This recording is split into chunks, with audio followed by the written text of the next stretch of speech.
Very nice to meet you.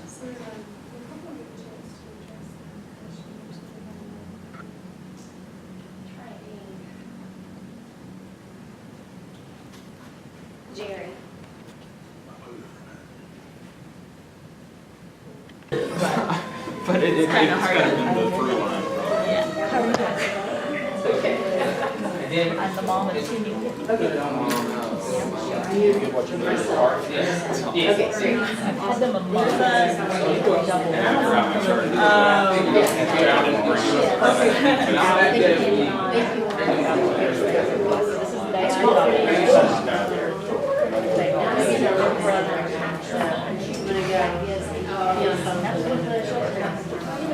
Double. They're chunky. Nice. Yeah. My house is also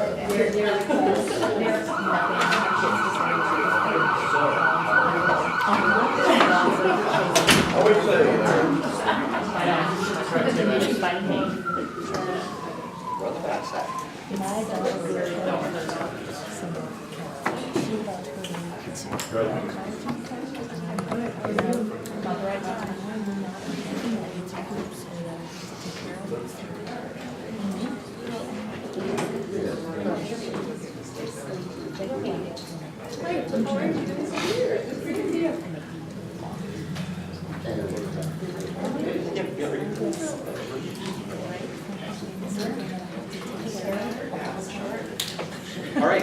Hey, good morning, everybody. Welcome to our budget work session. So, Aubrey, I'll turn it over to you to, where do you want to start? Thank you. So I appreciate y'all taking some time today to come and let us go through our budget work session to give us some guidance at the end. So Jennifer's going to present with a couple of other folks helping her out, and then we'll have some open discussion for you to help guide us through your thought process going forward. So we'll start with estimated budget review. Good morning. Morning.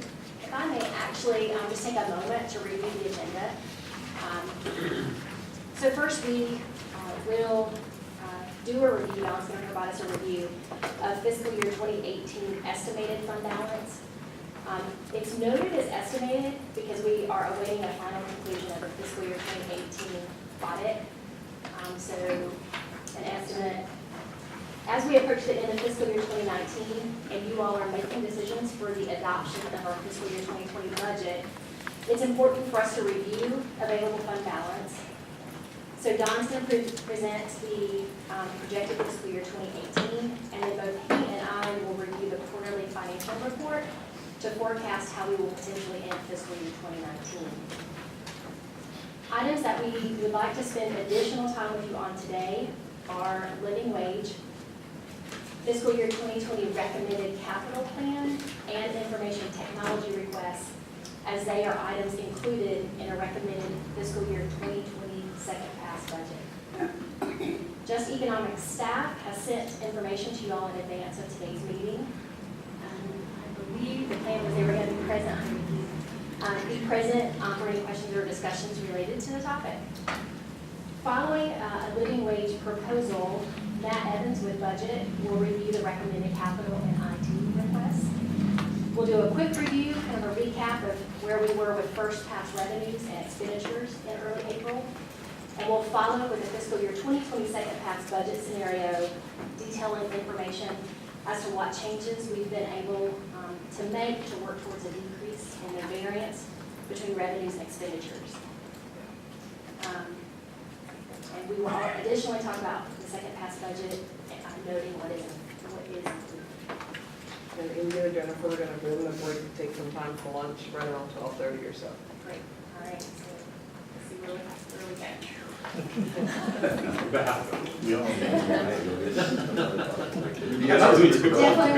Definitely want to be. All right. So I'm going to go ahead and turn it over to Dawn, who will review our fiscal year 2018 projected. So, as Jennifer alluded to, we haven't presented an audit to you, so we do not have a final number. However, I do not anticipate these numbers changing between now and May 7th when we actually present, because I expect them to get us our audit report today. Available fund balance is $65.2 million, which is basically it's your unrestricted fund balance. It's made up of committed, assigned, and unassigned fund balance. We use that number divided by total expenditures to give us available fund balance of 21.4%. So that's what you have available outside of your restricted to appropriate and use. Fund balance policy is 15%. So that would give us an available over the 15% of about $19.6 million for 2018. And I'll remind you that is fiscal year 2018, so we still have activity and changes that take place to look at what's fiscal year 2019's in. Some of the categories for available and committed have to shift based on obligations and other areas of expenditure. So we will walk through that and how this particular available fund balance changes once we look at fiscal year 2019's projected number. So now we'll go on to the, this will be the third quarter. So ending March 31st, we'll talk about the general fund. I don't know, I'm just following you now. Sorry, I'm driving too fast. You just want to skip on through, we can go. All right. This slide here shows the general fund as far as breakout by function. My glasses so we can see. Total budget for the general fund is $323.9 million. Actual expenditures as of March 31st are $215.5 million, which is about 66.5% of budget. The breakout here shows function, which would be your general government, public safety. Thank you. Thanks. They're there at night. Oh, no. This is As you can see, the general government had a annual budget of $45.2 million. Year-to-date actual is $29.1 million, which is about 64%. Public safety is at about 68% of their budget. Economic and physical development is 44.5%. Human services is 68%. Culture and recreation is 67% of budget. Education is at 81.3% of their budget. And then other financing sources, which essentially is transfers to other funds, is at 25.6%. And then debt service is 20.3%. At this point in the year, you would expect us to be at about 75% of our budget, but we're at 66.5%, and that's just due to the timing of payments, transfers, debt service, that sort of thing. As we progress through the end of the year, we will get a lot closer to where we anticipate being the budget. The next slide should break it out by category, which shows you salary and benefits, operating, program support, contingency, and capital. And the only difference here is we're splitting it out so you can see the actual categories and how we're breaking them out. Salaries and benefits makes up the majority of our expenditures, and it is at 70.8% of budget.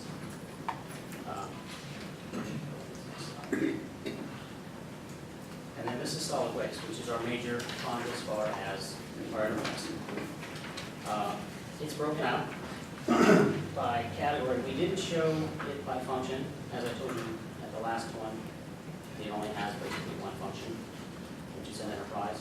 So expenditures to date are at $4.4 million. Total budget is $9.8 million. We are at 45.1% of budget. This is driven a lot by usage, so we will have more expenditures as we get closer to the end of the year, as we take into account the closure, post-closure. Appreciate that. Is there any questions on these? Good man.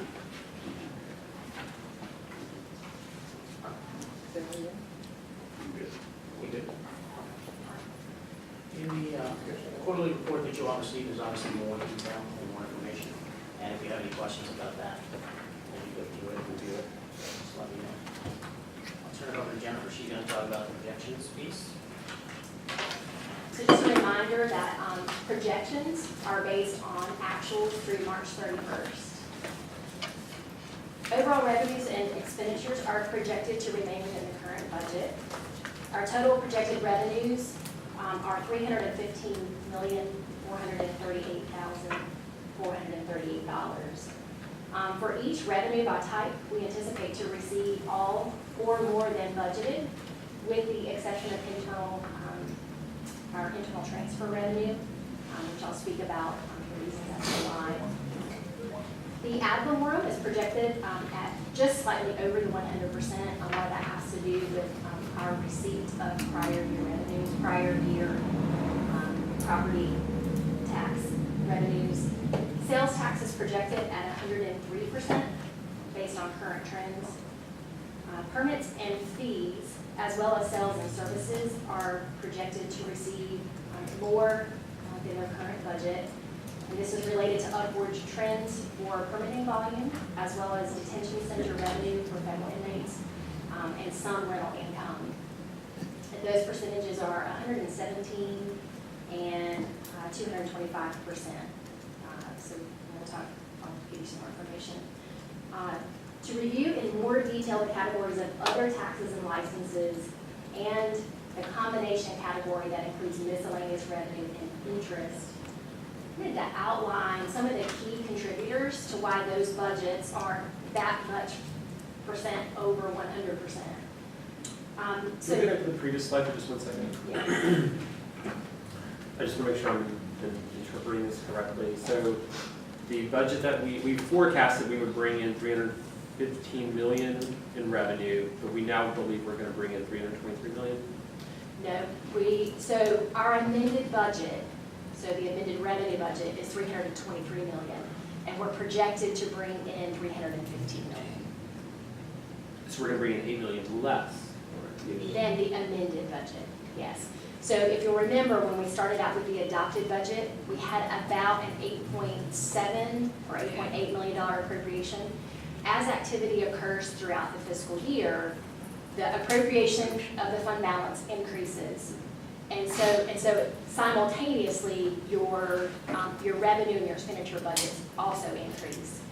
And so at amended, we're at just over $12 million of appropriated fund balance. So the variance between revenues and expenditures is about $12 million. So this is revenues that we anticipate to receive under the amended budget, but that amended budget takes into account appropriated fund balance. Does that help? It does. Okay. That's why I went in the market. Yeah, I did. All right, great. So let me just give a little piece on the interfund transfers. So they are projected to be at 86% of the budget.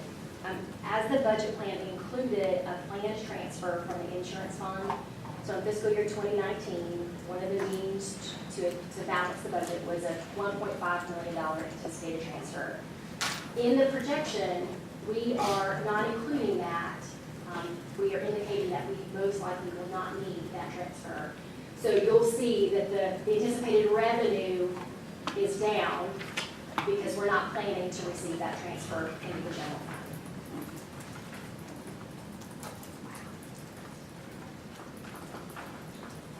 So, wanted to outline some key contributors to the percent increase in the revenues.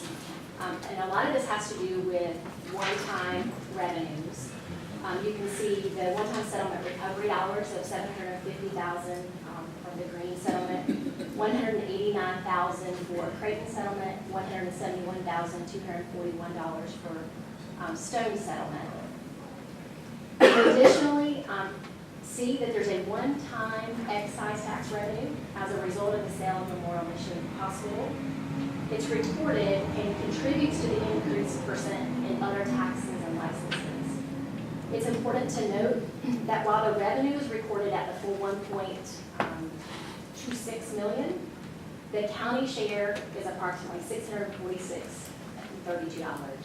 So we book the revenue, but we have to turn around and send approximately 49% of that to the state. So we get to keep approximately 51%. Health and Human Services is projected to receive additional revenue over budget due to a shift in reimbursement that is more heavily weighted to our uncapped revenue sources, revenue streams. And this fluctuates depending on a multitude of factors. However, the trend is indicating we should receive additional revenue. So we do a budget plan. We've got capped and uncapped revenue sources.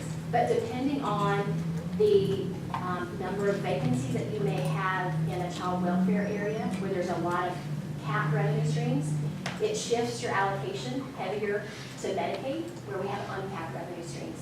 So that distribution changes because we do a budget based on point in time, if that makes sense. Can you back up to the interest and investment earnings? Yeah, I'm actually doing a slide. The next slide I'm going to give you that information. So just briefly, other revenue projections across departments had some incremental increases and decreases, which makes up the net projected increase of 293, 366. So giving you a little more detail on interest earnings. It's 1.2 million additional dollars over our last projection. The projected monthly interest income more than doubles from December to March. You're able to see here the trend. We would have been developing our projections from. This new trend swings our projection to 1.2 million more than we previously projected. This is thanks to improved market rates. And it also has to do with the dollars that are currently in your account. So how much money is in the account that's earning interest. Now a lot of that it fluctuates throughout the year depending on the county cash flow. So when we receive and have to pay. All right. Yes. Just going back to the previous slide, is the insurance settlement money reflected in here as well? So the insurance settlement money, so the decision back in September or October, that revenue actually got posted back to the insurance fund. There's a correlation between where the money was originally paid versus where it goes back to. So that particular revenue posted to the insurance fund. Okay, And then there was the subsequent transfer of a portion so that to would the show up. to the general Wasn't it fund. transferred so that we could get still 1.7 million? The money was transferred via a budget amendment in the amount of like 1.86. But 2.3, the settlement I think was around 2.3, and that, Yeah. okay, so that went right into the insurance fund. Okay, It did. Any other questions?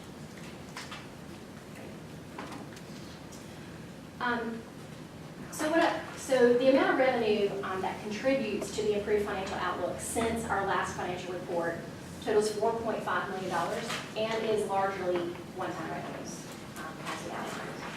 What you still don't see here are any revenues for the potential sale of Ferry Road. Without the ability to confidently plan on the receipt of the revenues in 19, we've not included it in this projection. If the closing were to take place in fiscal year 2019, the dollars would post as revenue and would become part of fund balance at the conclusion of the fiscal year, as well as the other one-time revenues mentioned previously. So I heard yesterday that there was a potential closing that in June. June 20th is what we're aiming for. And so if we do that, then that would be in this year, correct? That's correct. So are we aiming with a very heavy hand? Trying, I did check with our real estate person, James Wilson with Pulliam Properties. He's heard no rumors that they're trying to shop that at all. So just based on experience, it's not uncommon since they're talking about handing money over to keep that money in hand as long as they can, wait till the last second to close, which would be June 20th. We'll vote on our budget on June 18th. We'll talk about I that. was saying, Yeah. I am going to cover a little bit about a scenario around the potential Okay. for Ferry Road revenue. Any other questions? So moving on to the general fund expense expenditures that are projected for fiscal year 2019 year end. That is $315,650,573. Spending across all functions is estimated to remain within budget and at 97.5% spent for the total fund. Debt service and education funding are expected to be fully expensed. Those are pretty finite payments, guaranteed just about all we paid out. Since our last projection, we projected to spend approximately 1.7 million less than previously projected due to an overestimate of lease sales. At the close of December and during our work on the projection, we unfortunately didn't have the submitted request to be able to evaluate the impact for the last available cycle of leaf sales, and we overestimated the actual impact. So in working with departments, we've also identified additional dollars that are not planned for spending in areas of operating and program support. It's not unlikely that we see more conservatism in an earlier projection than one that is nearer to the end of the fiscal year. The confidence in which we can project increases as the number of months that you can see in actual spending has taken place. So that's good news. It is good Yeah. news. Every few slides, Brownie's like, Great job. good news, bad news. Saying that. So I'm just curious if, so while that's financially good news, when we talked about the annual leave policy 4 or 5 months ago with George and looked at some different policy changes about either going to 1 week or even getting rid of it, do we know if any of those, there were some different forecasts of what we would save based on different possible policy changes. Do we know if any of those forecasts maybe weren't correct based on, identifying this? Because, it's an issue I'm still interested in, and I've kind of still got those kind of numbers in my head. Do we still feel pretty good about those? If you go to here, it's this. If you go to here, it's this. Or do we need to update any of that? So we definitely can update that. What I will tell you is that for the current fiscal year, there are realized savings. I think with the upcoming news, we definitely saw a spike in the annual leave sales, which I think was to be expected. I think for fiscal year 20, we have worked on not having historicals to look at on what that potentially looks like. We have looked at a potential forecast that I would tell you is a savings over the current fiscal year and a couple prior fiscal years. So to the extent of that, we can look at it even more closely and get that information out to you. I would anticipate it to be a savings.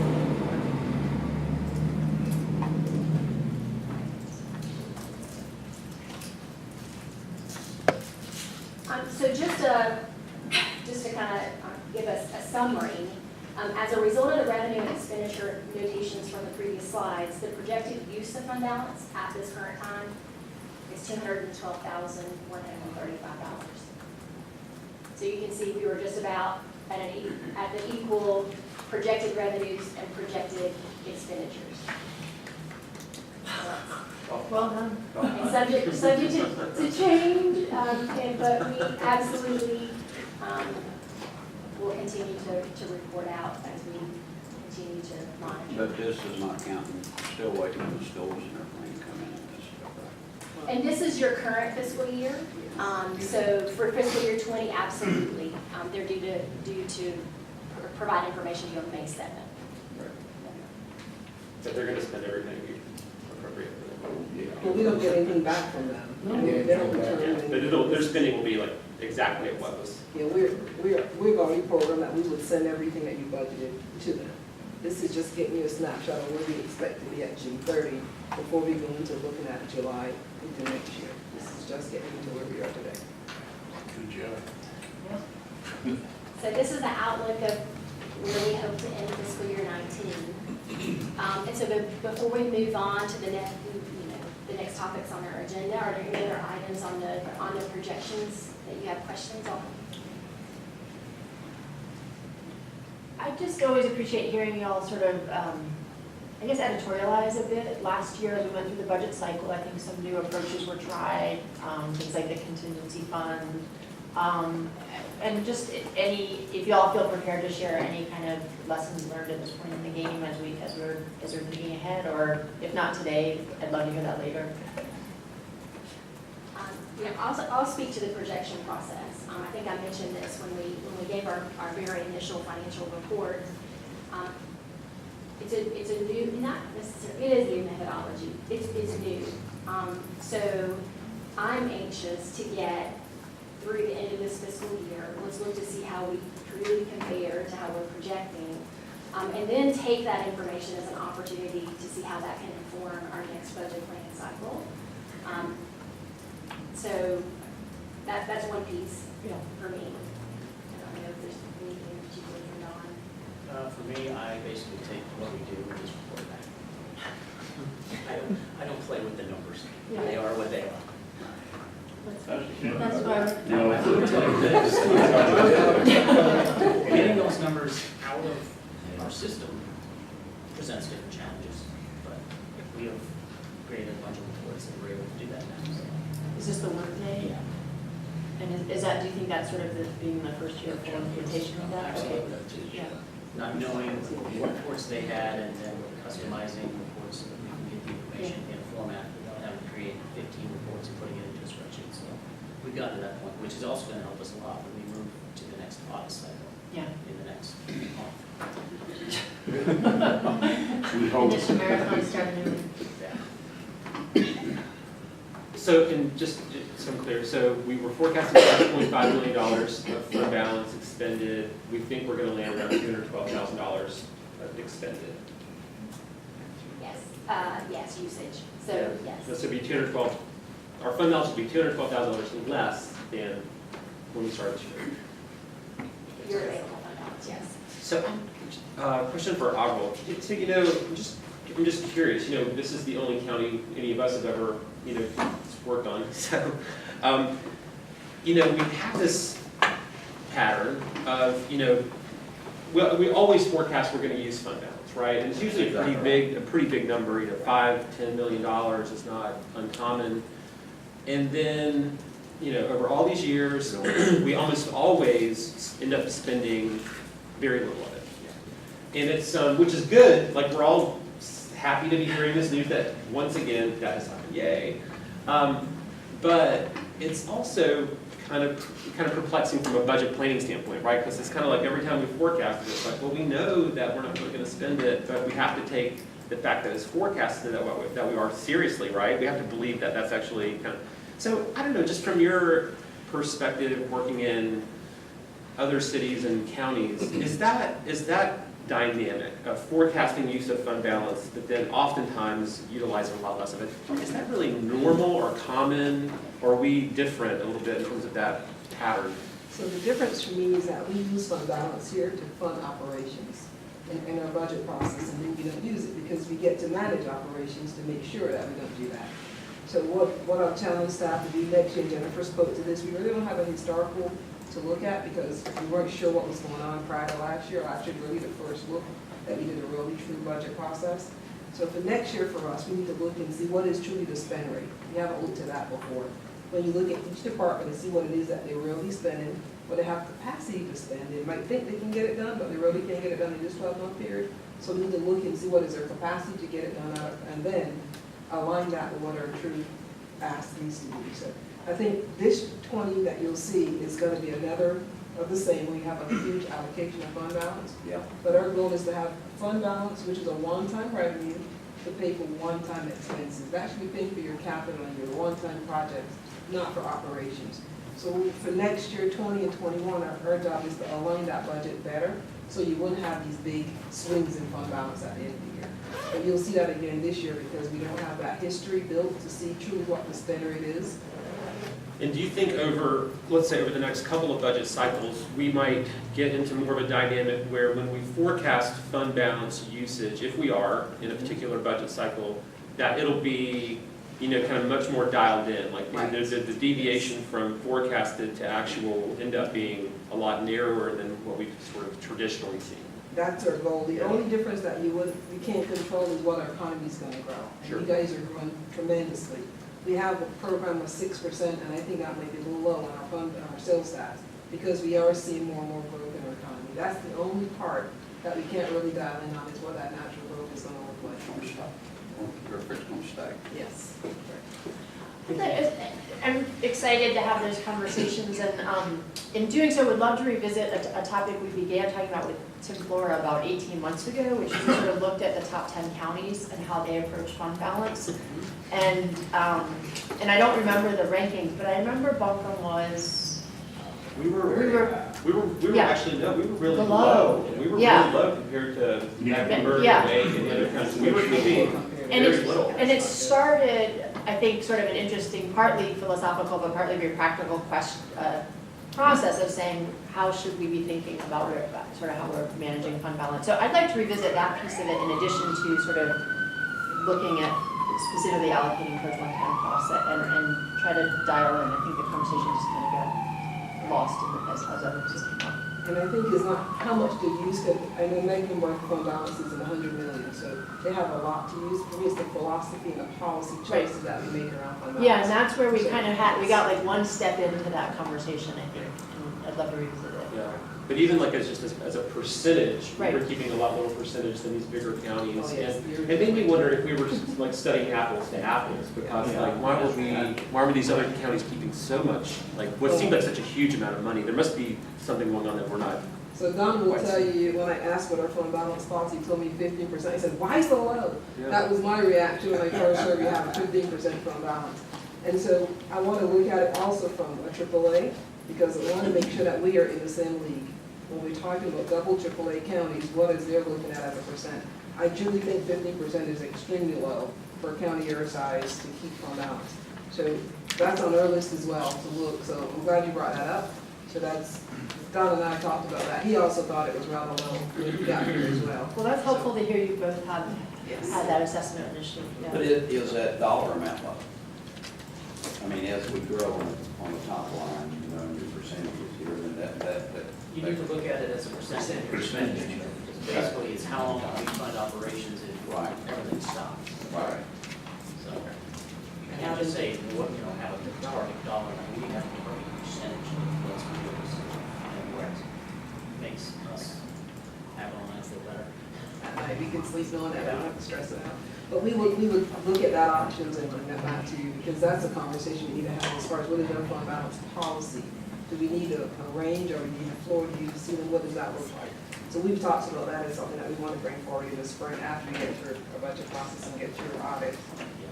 We will love to look at fund balance. So we will take a look at what other counties are doing, and also not just any county, but the double AAA, that we want to make sure that when a rating agency look at us, they compare across the state of North Carolina that we are in that market as well. So do the other counties also have their school system, do they also have a big fund balance? We can look at that. Typically, school systems, we try to draw that fund balance down. Because if they have an issue, they come to us for funding. So do they need to keep, because think about it, the fund balance that counties, school systems keep is all our local money. That's local money that we paid in. So if they're gonna keep that, then they need to be able to use that. For their emergencies and not always look to us to pay for everything. So that's a policy conversation that we'll also find out when we look at the other counties, what they're doing. From the work session, we talked about that. From the work session I went to last week, it sounded like they're really using it this year, and it's gonna be much lower than what we've seen in the past. So, but as we look at, you know, obviously you don't want to keep too much of the taxpayers' money. And there's a lot of, this is a big conversation, you know, and a difficult one to balance. So we call upon the experts, I'm sure you guys to be able to do that. And so when we talk about, you know, schools have a fund balance, we have a fund balance, but ultimately the county, we're responsible for that. We have a fund Right. balance. So if we're carrying both at the same time, you know, does that make sense? And it's been extremely politicized. It's just, I mean, you talk about the school system budget, you know, and then all of a sudden, you know, you hate education, you know, which is foolishness. Right. Because no one on this board feels that way about it. We all want to support. So I'm encouraged that y'all are challenging all of those numbers, and that we're going to look at that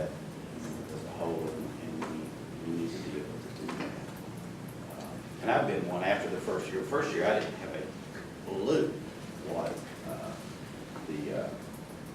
what fund balance was and how it was figured. Probably because I was not getting a very good explanation, you know, when I look back. But since then, it's always concerned me that be the right amount, and we're not carrying too much. And those are big numbers. When you look at, what was it, $19 million, over 15%. And when you look at the difference between that and being at 21, that's a lot of money. And when the policy is at 15, you know, you have to look at that. That would be a good number. But you're looking back 2 years when you look at that 19. So- Bam. Correct. Yeah. And I'm not hanging on to that. I'm just trying to talk through it, you know, and understand it even more. But that's kind of where we've been at. And we get hit with that all the time, you know, the fund balance. So it's good to have this conversation out there. I think the key is we got to show the taxpayers that we are being transparent and managing the funds the way they should. Now, what we need to not realize, a lot of people I talk to, what's unfortunate, I hate to put it this way, but a lot don't understand when we're talking about almost a, $400 million budget. It's not like $100,000 budget managing a home or something like that. But the key, I think, for us is we've got to be transparent in how we handle the fund balance, how we handle everything to show the taxpayers that we are doing the right thing. What we've been doing in the past is operating in secrecy in so many ways. And let's face it, we're being honest and above board. We're not shuffling funds where they shouldn't go either. But I think that's what we need to do, and this is what's good, that we're having these discussions, because we need to have them to do the right thing. But we need to continue to be above board and transparent, folks. And, you know, sometimes when you look at fund balance and all, sure, we've got to be managing properly. But remember though, when you've got a budget the size of ours, a 15% deal, you can have one school to burn down. Look at where you can be.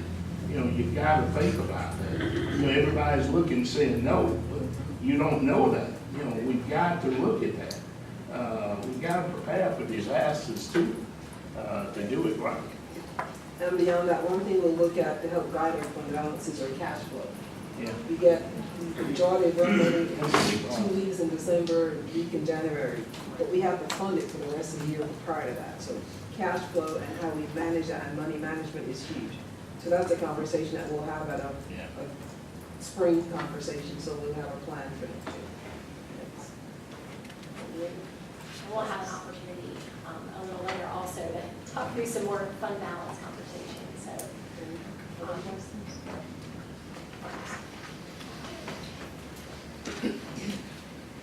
moving on to living wage, be aware on September 4th, 2012, the Board of Commissioners adopted a resolution wanting to ensure its employees earn a living wage and indicating that it should be revisited each year during the annual budget process to ensure it remains consistent with inflation. As part of the fiscal year 2020 budget planning process and in alignment with the desires of this board, we are bringing to you today a recommendation from the county manager. In keeping with the intent of the current resolution language as to what employees the resolution applies to, the proposal from the county manager is for all full and part-time employees to be paid a minimum of $15 per hour.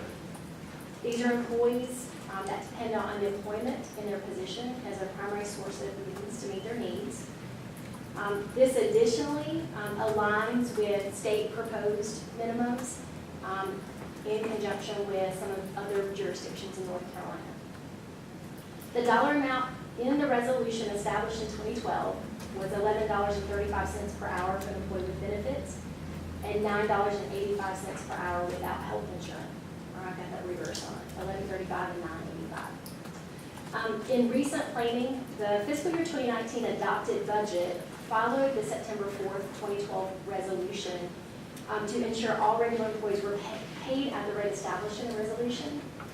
Additionally, salary adjustments for library pages and substitutes, which are temporary positions, were adjusted to $11 and $13 per hour to assure that we were competitive in the broader employment market. On November 20th, a new personnel position classification and pay plan for Buncombe County was adopted following the conclusion of a study conducted by Evergreen Solutions. On January 2nd, a budget amendment was approved for increasing the salaries of 92 employees in positions that were identified by the Evergreen Solutions study to be lower than market rates. While the January 2nd salary adjustment was not specific to addressing living wage, it is an initial step in working towards addressing pay and compensation needs and inequities, as well as identifying and implementing a living wage for employees. I will talk later about how a request in the fiscal year 2020 second pass budget can provide the financial support to begin addressing various organizational pay and compensation needs, as was identified in the request from departments during the process. This same budget request would be used to address the 15 employees in the county manager's proposal at a total dollar amount of $27,393. So, and Just Economics is here as well, but this is a small amount to get people, the lower end people, where they need to be. And if we're truly gonna talk about living wage and being a leader, I want to make sure we address those 15 employees. We have temporary employees also working for us, but they are true temps. They're in and out. Their salary is the wage that we pick for temporaries. But these are the folks that are coming to work each and every day, depending on this job to be their livelihood. So I wanted to make sure that we address those in this budget at $27,393 is what that ask is for this year. And so we would propose to bring you an updated resolution based on today's discussion, and certainly will, and that concludes the information for me. If you want to, any further discussion. I want to hear from Vicki or anyone on the living wage conversation. Maybe just one question at the from Vicki. So the salary adjustments that we made, when was that? January? Yeah, a few months ago. Did a lot of that increased funding affect positions that, like, would the number be a lot bigger than 27,000 if we hadn't made this previous changes? So that went a long way towards getting there, and then here's what wasn't covered by that. Because we didn't have a specific $15 policy. What are these, basically, these jobs? So these are They're working on across several departments. Libraries was the largest portion. EMS, sheriff, and one in solid waste. Vicki, do you have any thoughts you'd like to share? I just want to, first of all, thank the staff and the commissioners for entertaining this policy, and also let you know that Just Economics' current wage rate is $13.65 for employers that are voluntarily choosing to pay a living wage. And we'd like to see the county be a leader, and we really, really appreciate you all taking this issue on and moving to the level potentially where you're a leader. It's becoming increasingly difficult for employees to live in this county, and we think that it's important that employees that work for the county are able to live in this county and put a roof over their head and food on their table without relying on help. If you made this move to $15 an hour, you would be in line with other top counties in the state, including Durham County, that has also moved to this level. And we'd also recommend that you put into a policy continual adjustment or measures for adjustment as you move forward, so that that the value of $15 an hour doesn't lose something over time as costs have gone up. Again, we really appreciate working with the staff on this and bringing this to you today. Great, thank you. So the only concern, I don't have a problem with this right here, but the only concern that I have is, you know, if I was sitting there and it was taking me a long time to get to $15 an hour, and then somebody gets, you know, $15 an hour, I wouldn't want to hold them from doing that. How do you deal with the inequity of that? How do you, and I'm gonna just give my opinion, is that, I think that there's a lot of accountability within a corporation or a department or a business. Their first obligation is to their team members, all the time, 100% of the time. Or you'll be a very lonely leader, and you won't be able to provide whatever it is you're distributing. That's a bottom line. You can make tweaks in product, you can make changes in all that, but and even when you go on a difficult time, I can't remember the CEO that wrote it, but this person said that even when you go on the difficult times, you pick the people you want to come out with, and you know, no matter where they're at, you gotta pay them, you gotta keep them. So, I'm really interested in making sure that whatever we're paying is very fair. If that's fair, that's what we should be paid. But I want to make sure it's fair to everybody. I don't have an answer for that. So we'll talk about that a little bit. So we have another slide later about the inequities that we talked about, how to be, if somebody's been sitting here for 15 years and they've just gotten to 15 and I'm bringing people to 15. So we'll talk about that as well, because we are working with staff on a philosophy of how to work on those inequities. One thing that we've noticed with the Evergreen study, they have really brought up to our attention is a lot of inequities across Buncombe County. Some departments were treated really well and some were not. So staff has brought that up and that has really bubbled up to the top. And what we're working on with staff, and staff is in part of, you're going to speak to this in another slide as well, so I'm not going to take this time to talk about it now. But we have talked about what is this you just brought to the table. How do we work on those inequities and how do we address county-wide and not have inequities and unfairness across the county, which exists today. Right now, we have a lot of those issues today. And it's going to take us time to fix it all, but we do want to make a start at it this year. One other question, so, That was a short soapbox for me, wasn't it? it's okay. That's a good question, very good question. Thank you, Jim. So we do have a living wage policy. If we're going to go down this path, we're really effectively kind of updating it, saying Yes. this was a good policy, but we really feel like we need to go to 15, and so. So we're going to bring a resolution to you. Did you actually do that? And then it would pay in the budget. Okay, so we'll actually update our personnel policy to reflect this $15 raise. The living wage resolution, yes, sir. And I'll say this, I'm totally, I knew it was to get off that soapbox. I thought it was too short for you. It is a little short. I have a little bit, I don't want us to get too hung up with terms here. I appreciate where we're at today, this whole living wage and so on and so forth.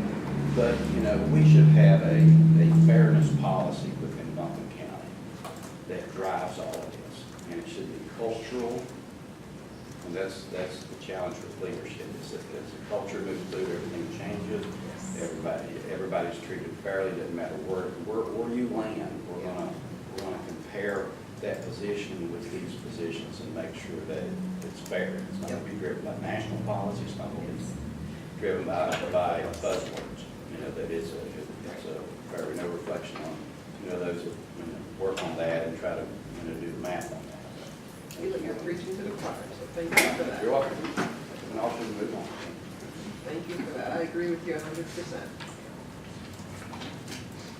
Y'all keep so far, show. I'm off it. We'll get another one. Over to you. So I'm going to turn it over to Matt Evans, who is going to review the recommended projects for capital improvement plan and information technology needs. If you'll remember, we began a process that we kicked off in October where we gathered information from departments around what their capital and IT needs were. Went through a process in communication with those requesters. There's a capital projects review team made up of several areas who evaluated those. Started with interim county manager George Wood, followed it up with conversations with Admiral, and had arrived at what is the recommended projects for fiscal year 2020. So Matt's going to review those with you. Chairman, Commissioners, first off, thanks for letting us do this. Obviously, the budget's always a fun time for us all. As Jen did say, we started the second quarter of the fiscal year preceding the budget with discussions with departments around inventorying all the needs. A lot of it with thought in mind to kind of maintain the current things we have. Not a lot of things that are new per se, always, but with the capital needs outside of the IT stuff, we're gonna try to debt finance what we can, we're gonna try to pay go what we can. So it's kind of that massage there for cash flow. I wanted to point out a couple of big items out of this $7.6 million identified at this point in time as debt projects. The biggest one is the $1.6 million recurring fleet for the sheriff. If you can recall in the past, we kind of went backwards with this where we would have a target number in mind, we would say $600,000. Some of the sliver of it would go to general government, a sliver of it would go to the sheriff. We had staff work on some analysis that put together a point system using age, price over repair, repairs over price, and then mileage. And using that point system, we arrived at the $1.651 million, which I think replaces around 48 vehicles, patrol vehicles and one detention van. And then the other item on there, and please stop at any point in time, is the Gary Creek Tower, which you all have seen on this plan probably many years. It's one that keeps getting shuffled down, but obviously we're getting to the point where we can't keep shuffling it down anymore because this is a needs assessment in itself in the capital plan. So we previously had $600,000 plugged in there in the last few years, but talking with IT and just the way that it's been going, it was labeled as a Gary Creek Tower retrofit, but it's coming into light maybe that we're going to actually need a new tower. So there is a radio assessment needs committee, I think they're called the Public Safety Radio Committee, which is Jerry at this point in time, the sheriff, some sheriff folks, and then our IT folks.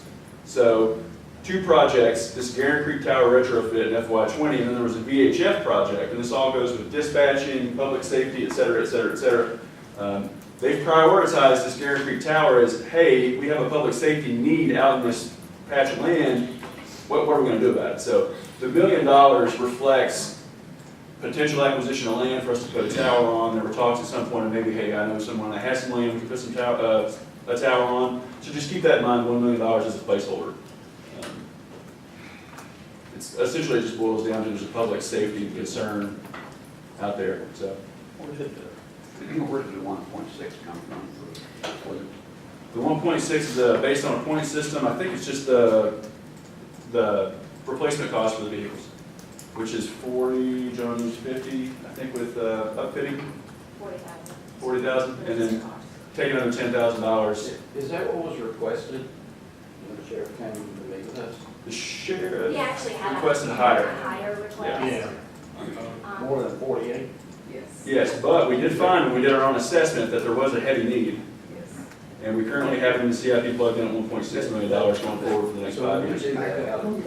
Who decided that this is a heavy need? Yeah. Who helped assessment? What's his? Staff, the Staff, staff, yes. What's that? fleet staff along with our budget staff and my office, and the sheriff's office, and performance management. So what we did Fleet is. staff, they've been taking care of these vehicles for years. Absolutely agree, and we have been patching these vehicles for years too as well, sir. But we haven't stepped up this hard in any way, shape, or form. We have people now that are making decisions in these areas that, it goes back to performance management. You can draw a line, but they're not car builders. They're not, they don't do this, they don't, who you talk to is the people that fix these cars and keep them on the road Yes, and make sure that they're safe. That's who you talk to. It's absolutely. my agree. understanding That's that not where these we're at. recommendations come from folks working on the cars, and then also that Buncombe's frankly been driving cars a lot longer than many other counties and far past sort of the lifespan of what would be considered safe for sheriff's deputies. So that's my understanding of sort of how we arrived at initially the sheriff's office, and then the county kind of went in and vetted and drilled a little deeper on the numbers. We've done pretty good all those years. So I think that's why. I see state cars that's got more miles on them than our cars do. So I guess the state's raised up. But mileage is only one component of what we looked at. We looked at repair costs as well and maintenance costs. So we do a good job of fixing, but we spend money to fix that. Yeah. So we looked at the payback, what it would take to fix that car versus buy brand new. And we actually went through this pretty rigorous data collection of these vehicles. And, pardon? Whoopee. Okay. But that's what we did, and that's what we Well, recommended. that's, Can you- that's why I said we got So too many, this would be we got one too point- many things in the picture now. Okay, so let me, We got too many programs playing the game in the program that's gonna cost the taxpayers money. It's not our money. This is taxpayers' money. Agreed. And, you know, looking at that many vehicles, we got a nice fleet of cars. I've looked at them, you know, and I actually go down there and see what we have and see what we're getting rid of. Because I am a dealer and sometimes I want to bid on it. But when you take the whole package and you do it the way we're doing it, you know, for 25 years, they have taken care of a project. And it's worked. The vehicles have been taken, maintained. If they're bad, Rick then, in the garage, he'll say, it needs to be getting, we need to get rid of it, point blank. But right now, I'm not at the point that I'll even support 1.65 million for some more new cars, because we just bought a bunch of cars last year, 10 or 12 new ones, and put in the fleet, and that was part of the money from the gun range. We got new ambulances, 1.8 million plus 10 new patrol cars for the sheriff's department. How many vehicles do we need?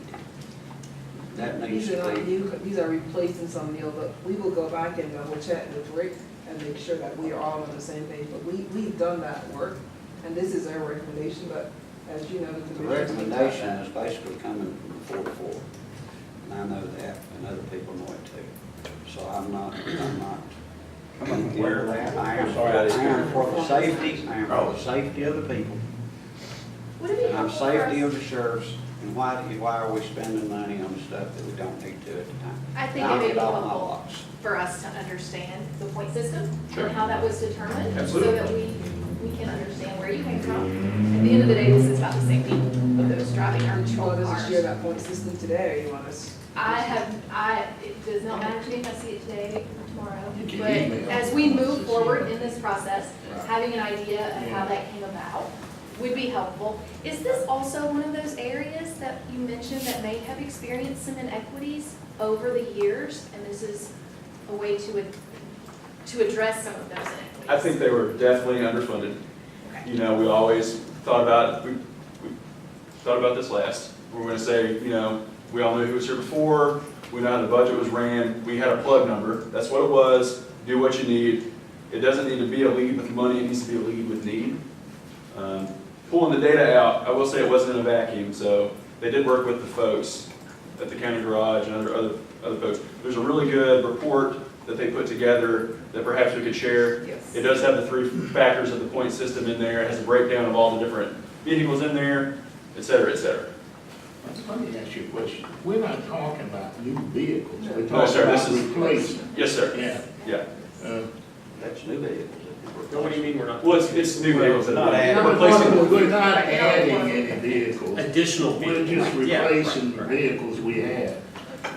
So I'll kind of go along the lines of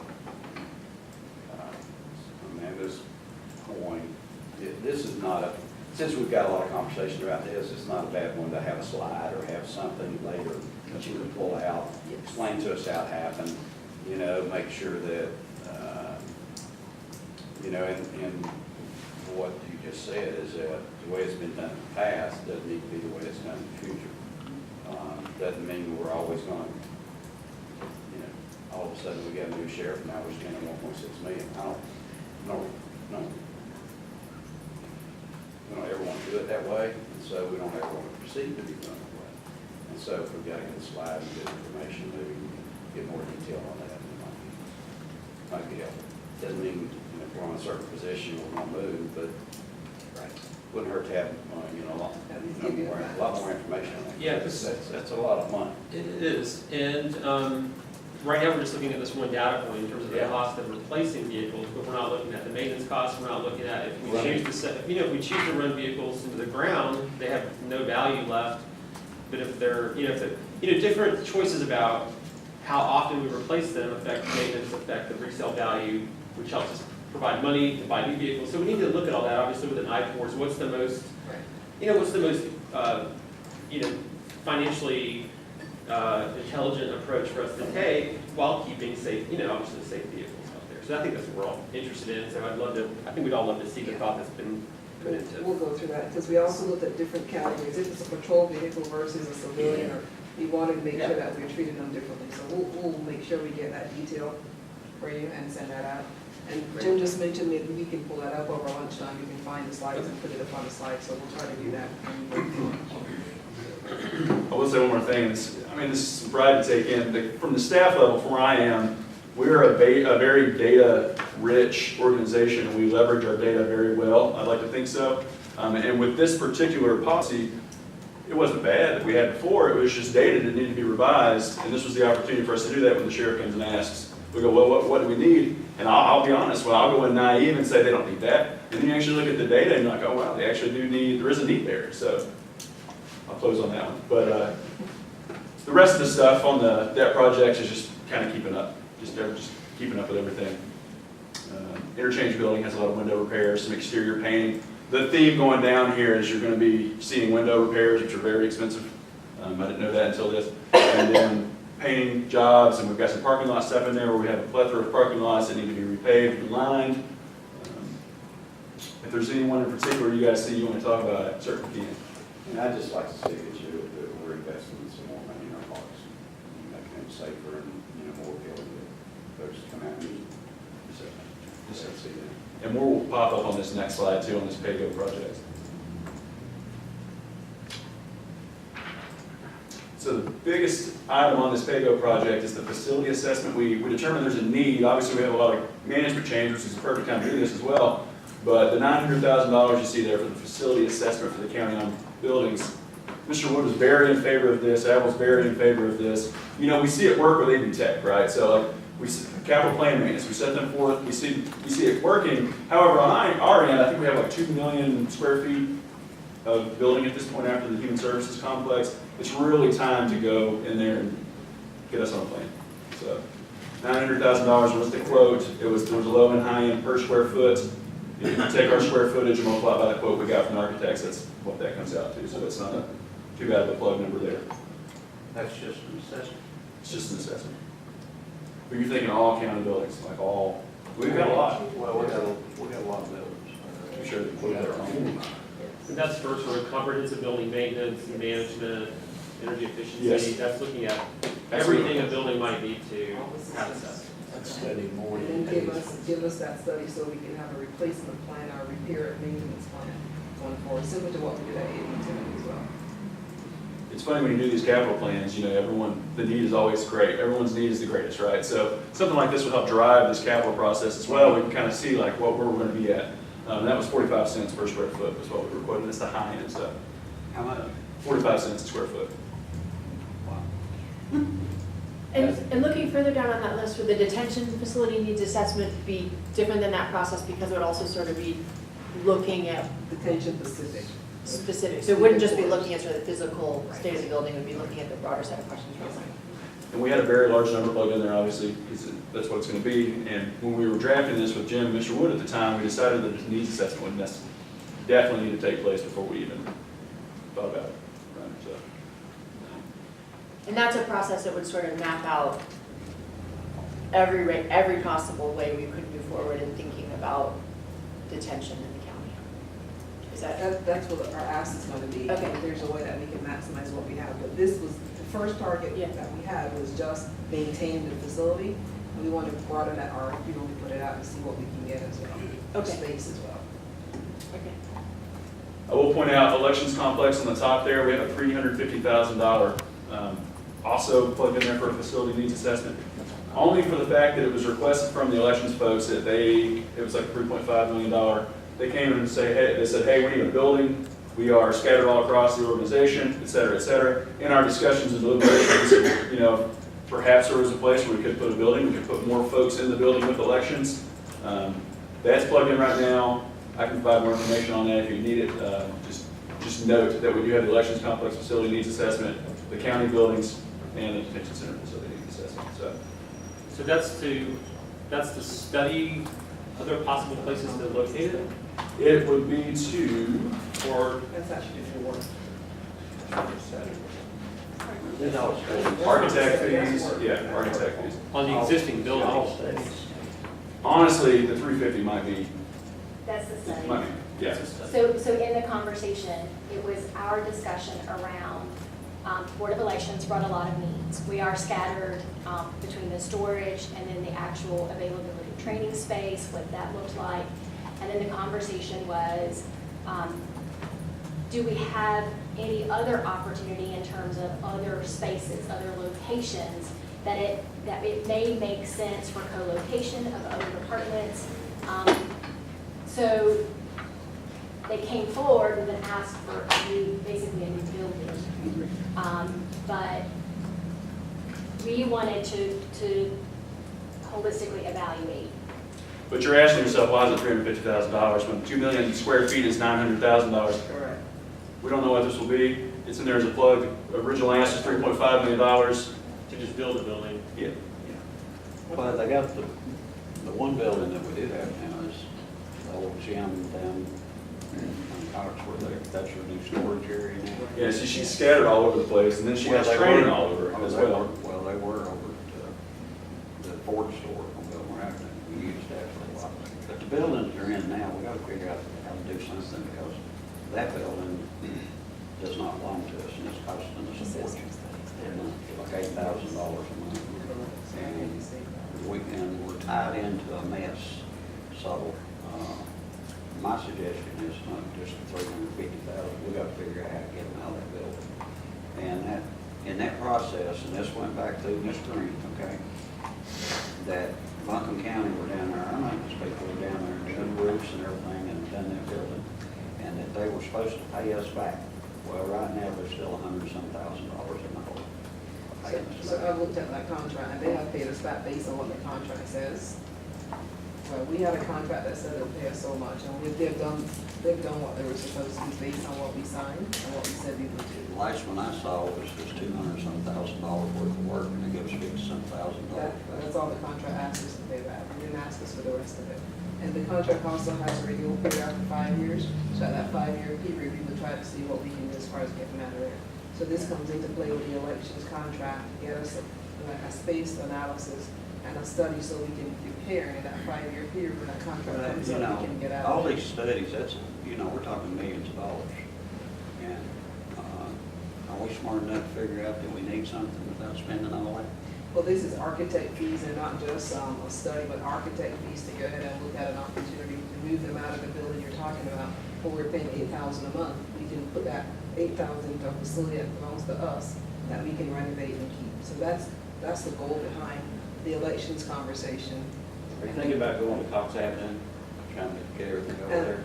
If that warehouse is big enough, but that's what the space analysis needs to look at to see all the training that they need across town, the facilities for all the large storage of the election equipment. We have enough space in election equipment and then the staff as well, so. It's almost like we're having a great government sector in there. Correct. This is- Human maybe services. some The old gymnastics. synergies there. Mhm. I don't know where, but, Yes. if we have something over there on Cox Avenue to be able to, make it better, renovate, whatever. I think there's space on Cox It's not a Avenue. bad place. And that property behind the old bank there, that's other property. Great, good stuff, good. Now, we haven't talked about the pontoon boat yet, so. Oh, yeah. I actually got a really nice one today. I can't believe I brought this up You yet. gonna donate it? You know what's funny? Yeah, what's funny about this pontoon boat is we currently have a pontoon boat that's kind of on the fritz. It was given to us with the thought that people can only ride it for free, right? So if we buy our own pontoon boat, we have a little revenue coming in. That's legit. Oh, I So, like it. I love it. Lake Julian pontoon boat. But This have is a replacement pontoon. But it is. But Josh will ask for this pontoon boat every year until it happens. So just keep that in mind. There's paddle boats on the other end too that aren't in So, 2020, but. if you have an assessment needs, if you can on that, you can probably go do. If y'all need an assessment needs on any kind of, I'll be sure. No, no. All right. Anything else on capital? It's good to note that the soccer complex improvements, you know that we did the TDA grant of $6 million. We did the federal portion of that, which is earmarked, I think the TDA grant was earmarked for turfing and lights and turfing, and then the federal portion was for greenways. This particular $155,000 is earmarked for the school system there is doing something with an exit road. It will allow us to have an emergency exit, it will allow them to have an entrance way into the soccer complex, or the sports complex rather, and then kind of just helping with the peripheral infrastructure around the soccer complex. That really support, if we're really sinking $12 million into this place. And we are. We are. This is just peripherals for that.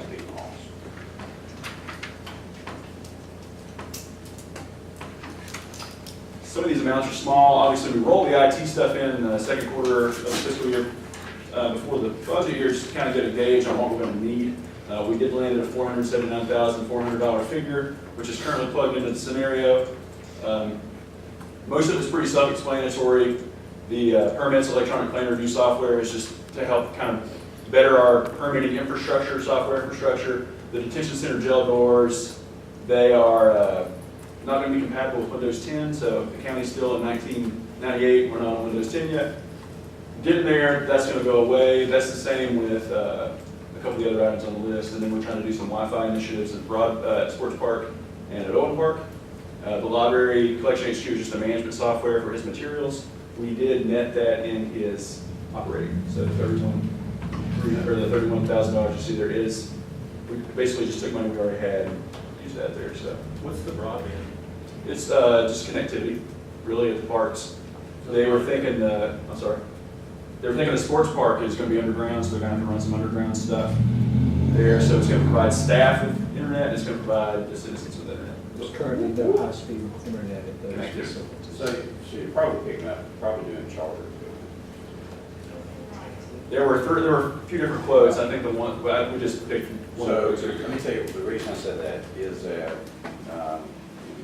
you all know that, our church is doing a building project to get internet and everything in the church for Wi-Fi. So, 151 is Candler, and the cheapest thing that we could do was to pay $10,000 to run the line so that, charter, that was the cheapest route. Now, if we went with AT&T, we were paying like $400 or $500 a month. It was cheaper for us to pay out the $10,000, so I'm wondering, I'm thinking that's probably what you're doing. But we need to find out, because it is not cheaper to go the monthly route.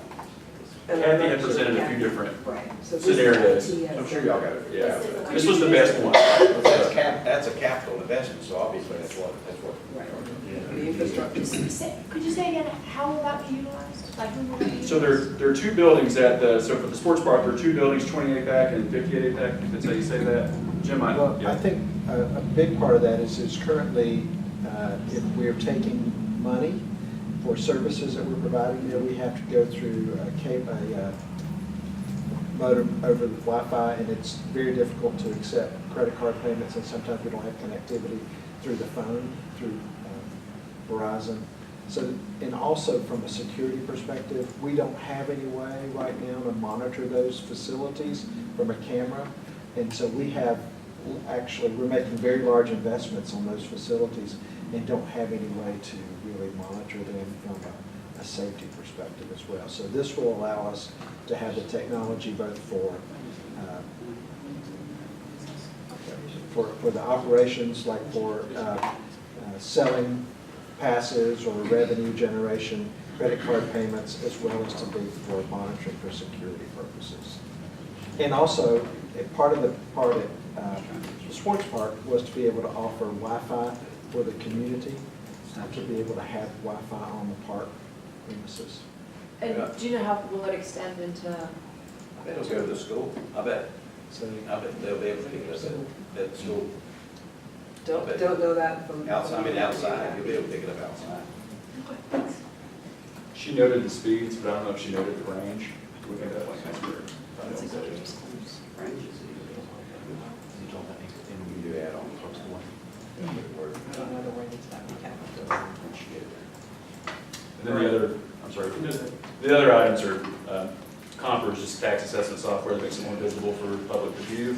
And Power EMS is just a policy and procedure software that we can mark up, we can do things that was brought to us by the sheriff's office, and then we found out it was actually a need enterprise-wide, so that reflects the enterprise-wide figure, 16.5.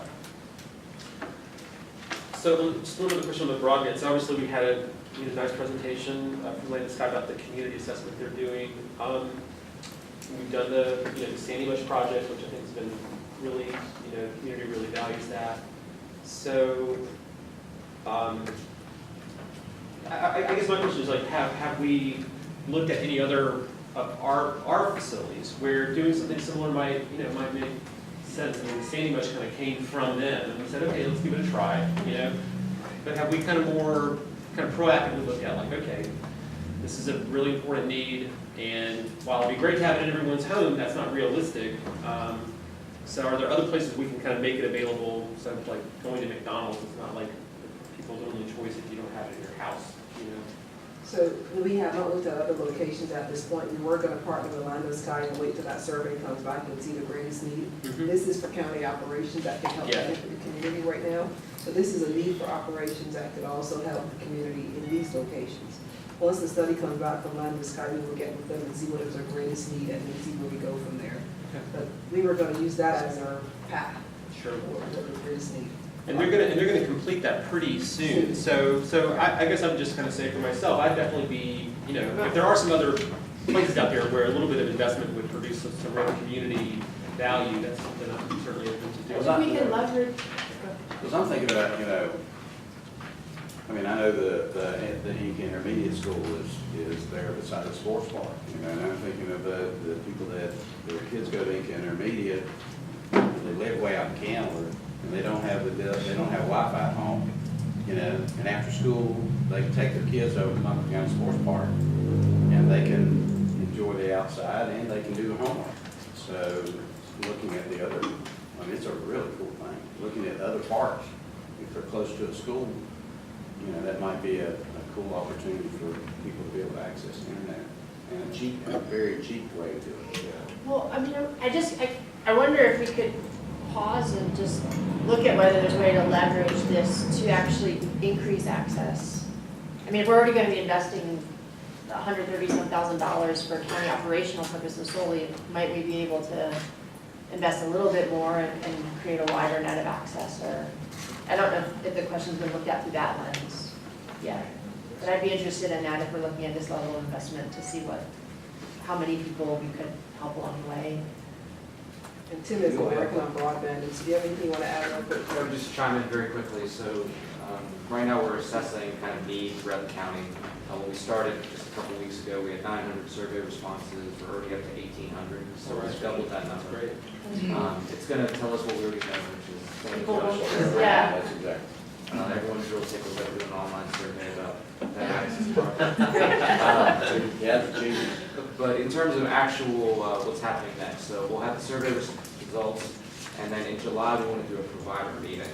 And the purpose of that would be kind of like an RFP process where we bring in Charter, AT&T, whoever, show them kind of our assets, like here's our towers that you could use, here's our gaps, help us remediate these gaps, and hopefully we'll be able to negotiate a better solution across the county. But still, we're going to have gaps. I don't want to send a signal that we'll ever remediate all of it because it's a private sector entity, and they're going to put infrastructure where demand is there. So but we'll work with it. And are these two projects envisioned as part of that? They will be. Okay, great. The assets, when we talk assets, it sounds fancy, but all we're talking about are like tall things. Yeah. So lights, really tall buildings and flat places. So this will be a part of the discussion. Okay, great. Tim, in this, I think you got the email too, on the Broad River Gas too. And I think the company's name is Skyrun. That's right. To be able to put on towers and help bring out, help cover Broad River. That's one area. I don't know what else they do, but that's. So they'll come to the provider meeting. It will, definitely. And so Commissioner Fryers brought up, that's called fixed wireless, and so basically you install wireless on a large pole, and then it's like Wi-Fi outdoors. So it's kind of a new equalizer for internet. You don't need all of the underground infrastructure, you just need simple line of sight. Correct. Cool. All right.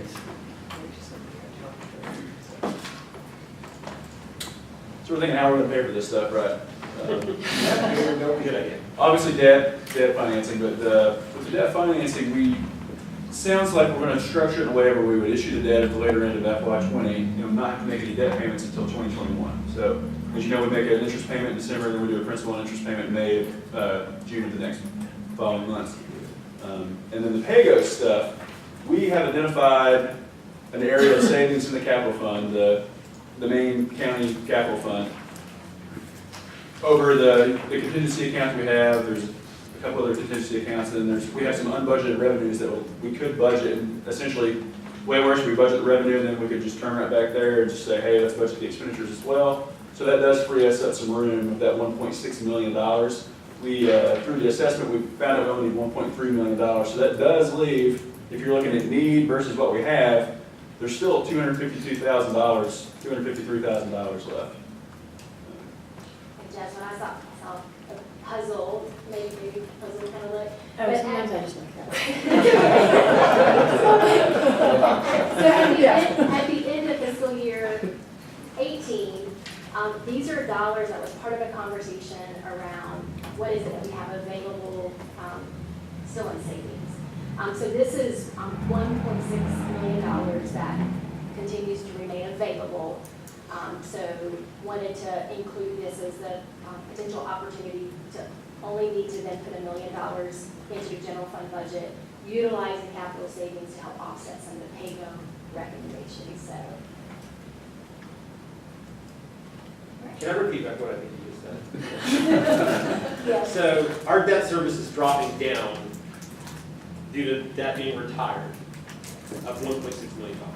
No. Okay, So I didn't quite get it. This is actual money in the bank. Okay. So you have $1.6 million sitting in a capital savings account. We're actually, it's budget that we have. Right. We have budget, we budgeted projects at some point in time, we return savings on this. We're not think we're gonna spend the whole budget for those projects. This is what that is. But you already have the offsetting revenues. Sure, yeah, absolutely, yeah. But we had the expenditure budget, we would just shift it around. You would repurpose the savings dollars towards some of the other PAYGO in the amount of $1.3 million. Does that help? Yep. So in terms of debt service trends, So, yes, Chairman, the debt is going down, thankfully. And that is, so the blue obviously is our existing debt, and this is general fund debt only. Okay, so what I think would be good to see is a trend for 2020. Because every year we would see a slide that said, okay, here's your debt, it's going to be down to nothing. And it never happened. We'll keep adding to it. Every year we keep adding to it. Yeah. So this implies that we have our existing debt, our 2020 debt is our gray box there. And then we added on the additional debt from the rest of the stuff on the CIP. But you're right, I mean, every other year, we're gonna add debt, most likely. Yeah, we will. This basically shows that if we didn't issue any debt, it would go down to zero. However, there's always gonna be a project, there's always gonna be something that needs to be debt funded, so therefore, that shows your capacity moving forward. But if you take, that's better, you take this debt, and then you take the Vertical 46 debt, which that's gonna go away. Well, it's not gonna go away, but it's, 20, 37. 34 and 35, it expires out. So there's extra money on that. So, I mean,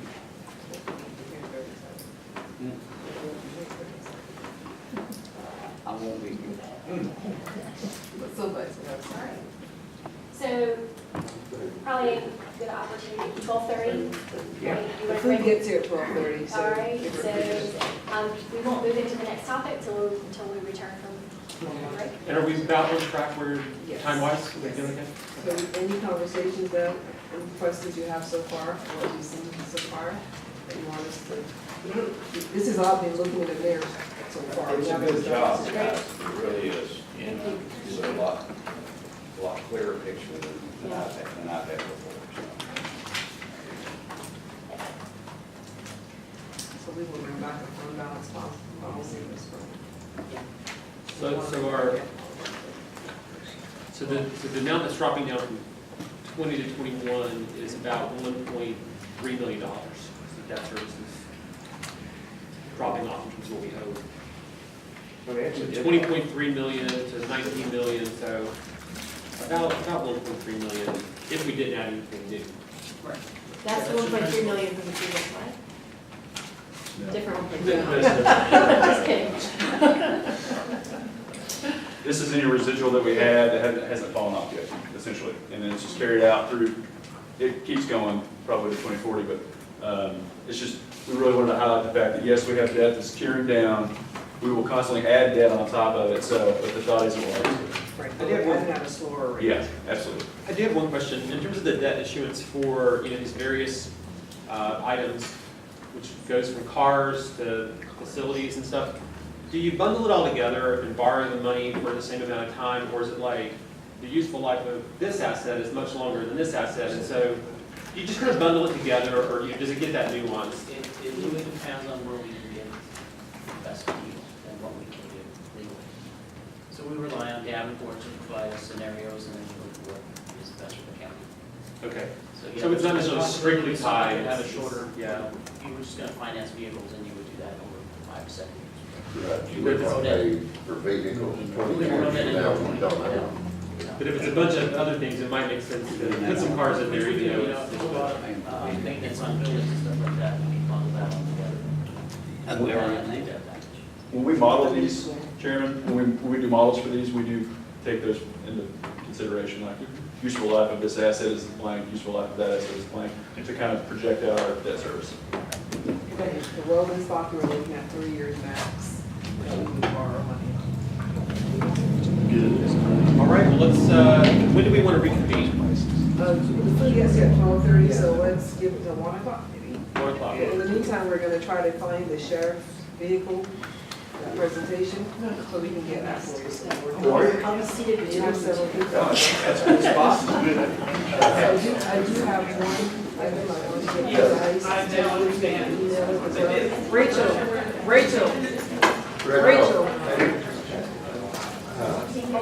So this is about the certificate. The PowerPoint presentation is online if you want to follow online. Great, thank you. You need something? What's it?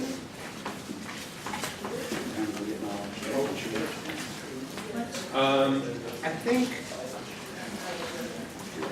think there's 2 copies of it, so I think there's one for the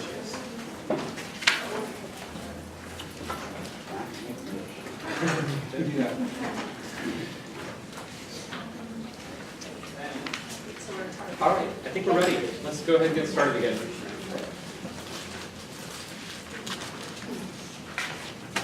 So I think if we have time, following the conclusion of this, because I know Bernie, I heard you say you had a 2 o'clock first stop. I do, I have a hard stop at 2, so if, like, we're in the middle of a conversation or something, I'm gonna need to step out and get the call, but feel free to, don't stop. If there's still some more questions, or whatever. And then following that, I think we may, at that point, have some information that we can pull up on Kate, so we can look to do that towards the end. All right. So I will not belabor first pass, but just wanted to kind of remind you about, is she still on there? She's on. Yeah. So just wanted to give you the total budget dollars where we were when we concluded our first pass. And for revenues, we are at $318,187,075. And then for the expenditure budget, we were at $340,881,625. I mentioned earlier that since our first pass scenario, we worked to make some changes to reduce the variance between revenues and expenditures. I just want to highlight those. So these are some of the things that we've identified both on the revenue and the expenditure side. If we were to make changes or had a need for changes. So based on the information provided from Keith Miller, tax assessor, we have adjusted the ad valorem revenue based on the agreed upon valuation between HCA and Buncombe County Tax Office. That resulted in an additional $613,557. Health and Human Services yields an additional intergovernmental revenue as a result of an adjustment to the indirect cost plan and resultant reimbursement revenue.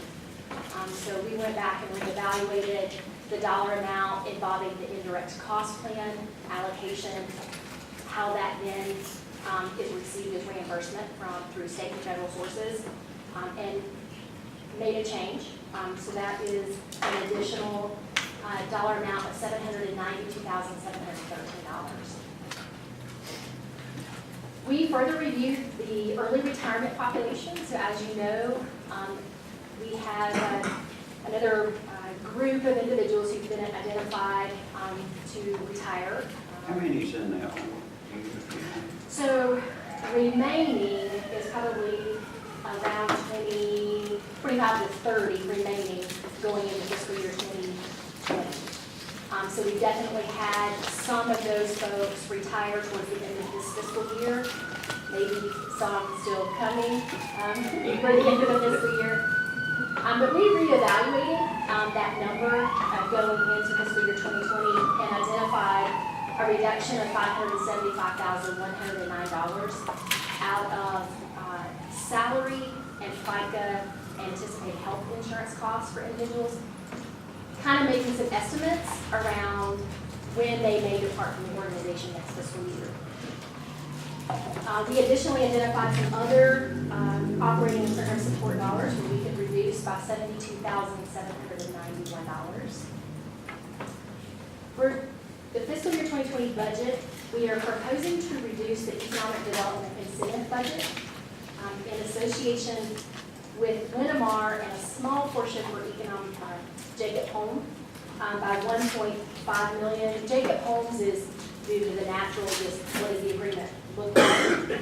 But for Linamar, which is the larger portion of the $1.5 million, this reduction would be dependent upon your approval to reserve fiscal year 2019 budgeted dollars in a special projects fund. Pardon? Yes. So the commitment through 2024 is $6 million in the event that Linamar is able to meet the outlined milestones. There's a total of $3 million in the current fiscal year budget because we had $1.5 million in 18. They didn't meet the milestones. We rolled those forward in fiscal year 19. And together with the fiscal year 19 1.5 and the carry forward, that's $3 million in fiscal year 19's budget. So we would be requesting the ability to take the $3 million, set it aside in a special projects fund earmarked specific to the Linamar commitment if they meet their milestones, which then enables us in fiscal year 20 to not have budgeted dollars for Linamar specifically. The plan would be that we would expend those funds before coming back to request funds from the general fund for the remaining $3 million of the 6. That's a lot. Is that everything? Well, is that consistent with what was just approved at the recent meeting? It Okay, is. so that's already, Right. we've Now, approved we that. should have done it then, but we'll move this forward into the contract, set aside for it. We did the contract, but we didn't do the budget amendment at that time. So what I'll say is that the $3 million that's budgeted currently, we're requesting to set it aside. That's taken into account in the projections. So essentially, you have to count it as being spent in the current fiscal year. We're going to set it aside. And then we're able to reduce our request going for fiscal year 20 by $1.5 million. Yeah. All right. So we would like to add back $100,000 to contingency. You'll remember in first pass, we had taken those dollars, zeroed them out. In conversation with Avril, we'd like to request that we put $100,000 back in for contingency. And then the other item you see in here is the addition of $650,000 for the county manager and the organization to work towards addressing pay and compensation needs and inequities within departments across the organization and in comparison to market. We discussed earlier in the budget conversation that the budget planning process has highlighted departmental personnel needs as well as the need for overarching organizational pay and compensation philosophy. The county managers requested the formation of a work group to conduct work and propose a pay and compensation philosophy. Following a recommendation from the group, the plan would be to begin identifying an approach and prioritize salary adjustments or other personnel-related needs. Just wanted to give you, so this group that has formed has created a stated purpose and objective. I want to read that to you. The Buncombe County Compensation Philosophy Work Group is a cross-functional team with representation from 21 different county departments working together to develop a comprehensive philosophy statement supplemented by related policies. The intent of their output is to establish criteria for how Buncombe County can attract and retain a diverse and qualified workforce that meets the needs of its customers, as well as provide consistent pay strategies that meet departmental goals. So just wanted, I know Avril referenced that earlier, and just wanted to give you information from, and I do believe that they have been a passionate work group and have been working very diligently to address and to provide a recommendation. So this ask would be to, once that group has finished its work, how can we look across the county for those inequities that exist? How can we start addressing some of those issues in the next year? Staff is really working on that. They're trying to really make sure, to Commissioner Belcher's point, how do we make that even across? We can't make everything equal in the first year, but we do know there are issues that exist. We do know there are employees out there, especially on the lower end of the scale, that we haven't looked after over the years. So this is a small ask for us to start looking at that across the organization. So those are the changes from first pass to second pass. This brings the second pass revenue budget to $319,593,346. And then the expenditure budget is $339,483,725. Let me give you a comparison. So revenues increased by $1,406,270, and expenditures decreased by $1,397,900. So the total change in the variance between revenues and expenditures is a decrease of $2,804,171. So the prior variance in first pass, so the current second pass variance means that we lowered the potential appropriation by $2.8 million.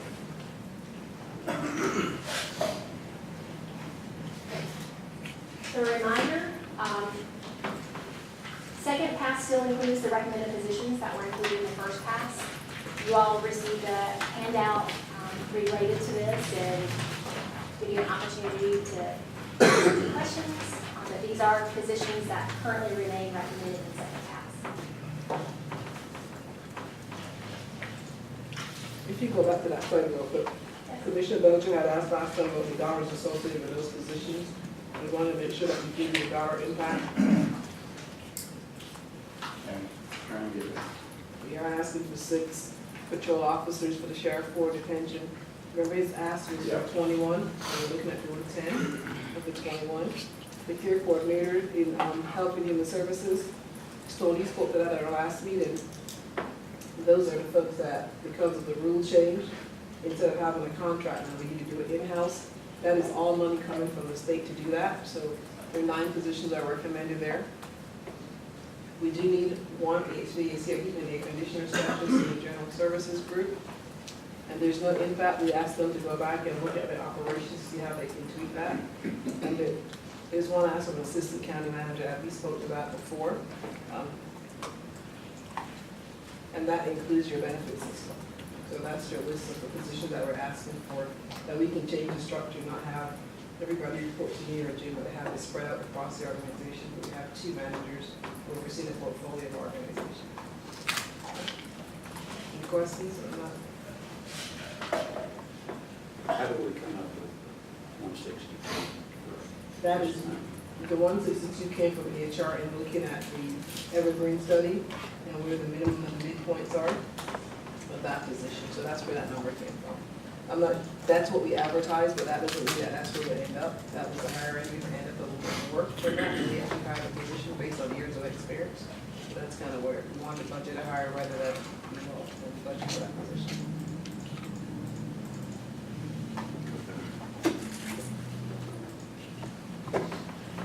So I wanted to be able to demonstrate for you, so where do we begin with fiscal year 2019's amended budget in terms of our revenue dollars? What are all of the items, increases or decreases, that then get us to the fiscal year 2020 second pass revenue budget? These are those items. You can see in total, it's an increase of $8.9 million for ad valorem taxes. This is based on natural growth in addition to the revenue as a result of the property valuation for HCA.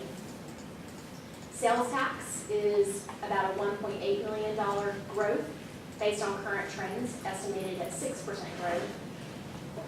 Intergovernmental includes the federal and state revenue dollars that were the offsetting portion from the care management positions, and that was about $850,000 of that. And then just additional revenues anticipated across HHS. We talked a little bit about their shift in the allocations and the reimbursement to uncapped revenue sources.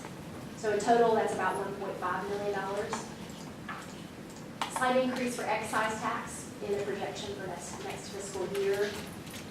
Same as permits and fees, about $307,000 more than fiscal year 2019. And then the other categories, so sale of assets, investment earnings, and miscellaneous, a net increase of $16,268. I think that might be one trend that we need to reevaluate based on what we were seeing towards the end of March through current. Again, that will be really dependent upon cash in the bank that you're then earning interest on. So I would be a little reluctant to push that revenue too much. And then interfund transfer. So if we were looking at adopted, we could parse out what were transfers that take place, so activity that takes place during the fiscal year. So the interfund transfer revenues gets a little elevated as amendments are made. So what I'm just going to parse out for you here is that the fiscal year 20 budget reduces the Article 46 fund transfer. So the $6.5 million that we transferred from the AV Tech Fund to the general fund for operating is now reduced by $1.5 million, so that's $5 million total.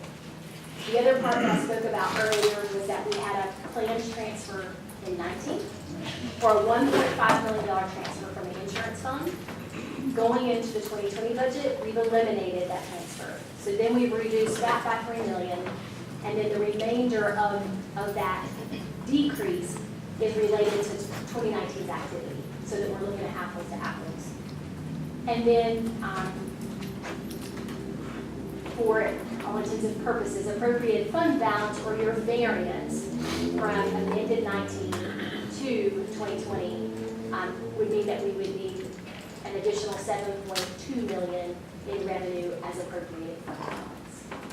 We start at 12, a variance that we look at needs about $7 more million in revenue to make up the full budget. Okay, so I'm sorry, are you saying that if we just adopted the second pass, the forecasted use of fund balance in the budget would be 7.2 million? 12 plus 7. 12 plus 7. Okay. And that'll become more clear as we go through this.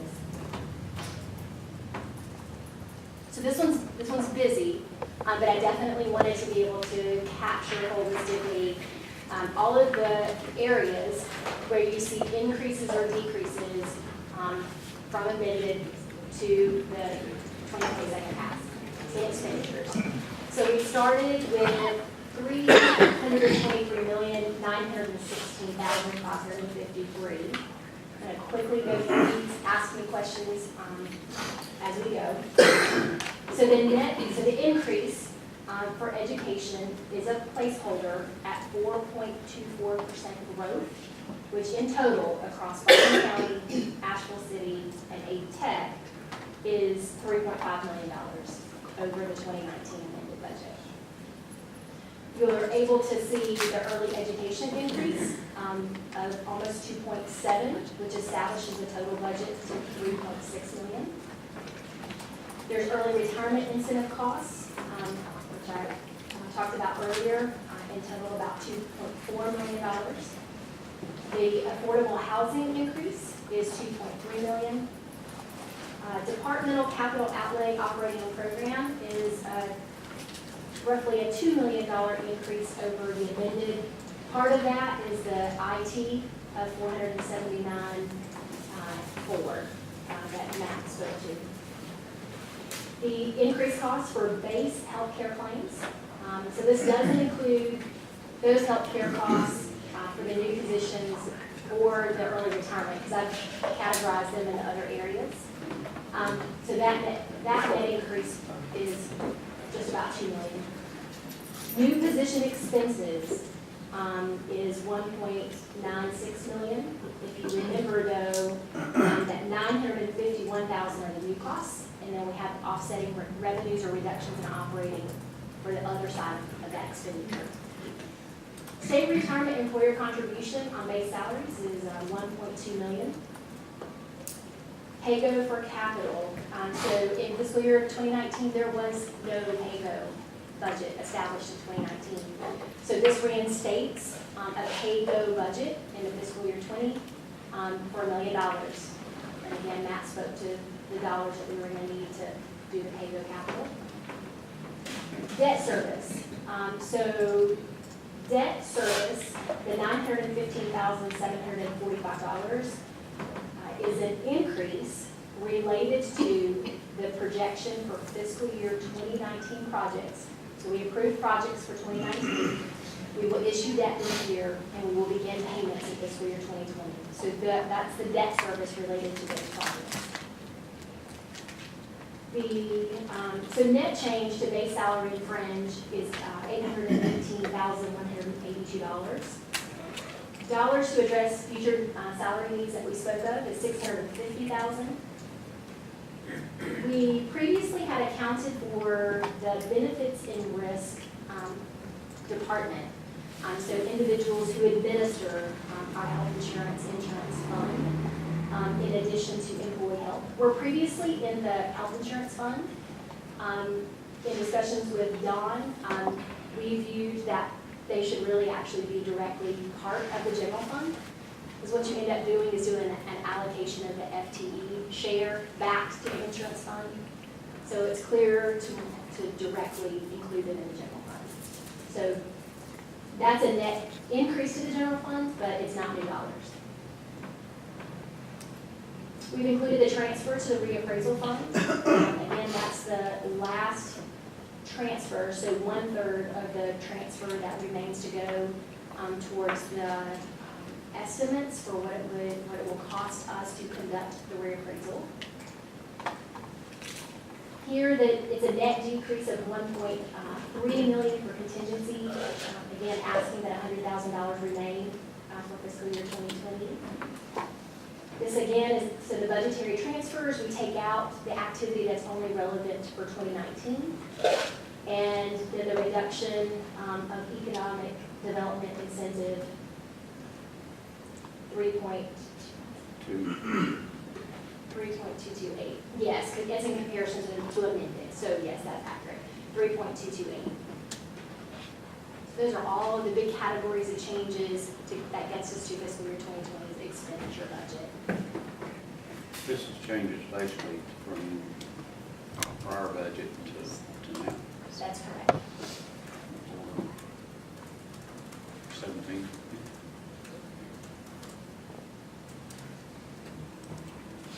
So Don previously reviewed the fiscal year 2018 projected available fund balance. In continuing with the projection of fiscal year 2019 available fund balance, we project $61,221,774. So that's a change in the categories that we talked about earlier about The restricted portion, basically. So there's state stabilization in there, there's, excuse me, non-spendable, and, dang it, what's wrong? So those items change the amount of unallocated or available fund balance. So that's why there's a question there.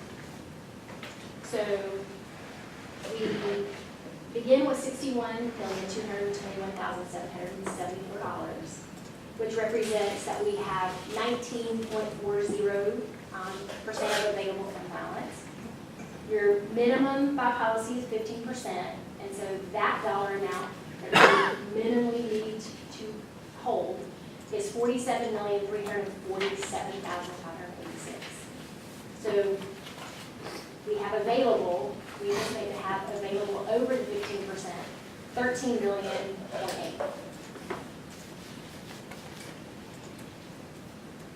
So what does that look like when we apply the fiscal year 20 variance?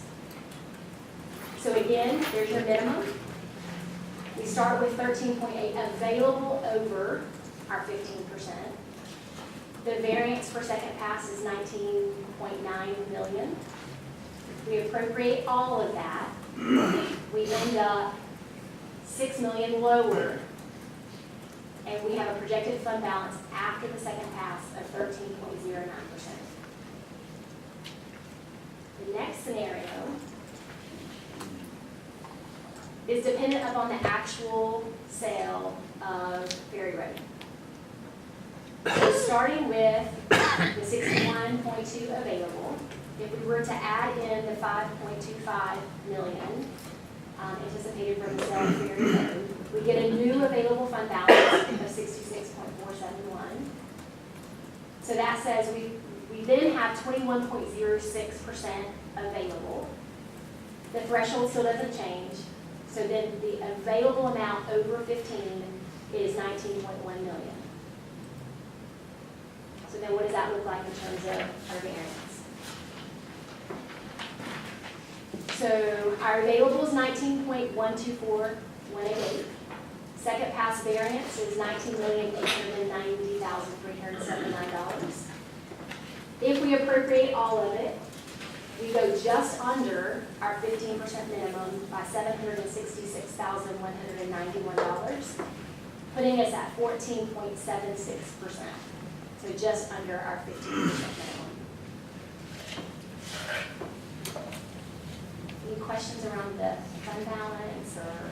Well, all this does right now, is talk the fund balance and bring it to 15%. From what I'm seeing, even in both scenarios, we've got to have an increase to get back to the 15% property tax. Not necessarily. Because you should have, throughout the year, we can control the spending and ultimately give something back on that. There's a lot of different variables involved. So I wouldn't say raising taxes is necessarily the go-to. Great. Okay. Yeah. So that concludes well, actually, I'm going to give you concluding thoughts. So just going back through quickly what the second pass scenario includes. It includes strategic initiative requests at identified funding levels. The strategic partnerships grant funding is still included. If you recall, though that the 19 amount started about over 1.5, but there was conversation from Rachel Nygaard that some of the affordable housing dollars we would move to be managed by planning. So that was 180,000 and 150, just over 150,000. leaving you with about 1.2 million for strategic partnership grant funding. And so that includes, that also includes tipping point, right, Rachel? Do you have your number? That's included. Yes, yeah, it's 1.2. So second pass includes the 21 recommended new positions. There are budgeted dollars for strategic planning process. That was a request from the county manager. So there is $75,000 currently in the county manager budget for us to be able to move through the strategic planning process, beginning with you all. The budgeted dollars should begin addressing salary inequities across the organization. Operating dollars to sustain current levels of service. Reinstatement of budgeted dollars for pay with capital, and also includes the cost of living increase for employees, as it says. What second pass scenario does not include is fully funded requests from departments for personnel and salary needs and operating requests. And it additionally has not identified a sustainable revenue source to balance the budget. So that is exclusion of information. Of our presentation, so for the next 30 minutes, we'll have a conversation with you. From what you've seen and heard so far in the budget, is there anything that we're not including before we try to dig in? We need your feedback to see how you feel about the policy around appropriating the entire fund balance to balance it. Are there things that you want out of the budget? Are there things you want to include? I want to get your thoughts before staff digs in. The next time we come to it, we'll be with a recommended budget. So this is for you to give us guidance and direction where we go from here. So you've got built-in numbers for the education, pass, based on revenue increases. So, and we don't know what they're going, do we know what they're going to for? I did sit on the budget meeting. Yes, they did send us the draft that we sent out today. And I'm sending that out to you all today, so we do have those formal information from all three schools. Are they asking for less? You know that. I knew there wasn't a chance of that. Yeah, that's not fair.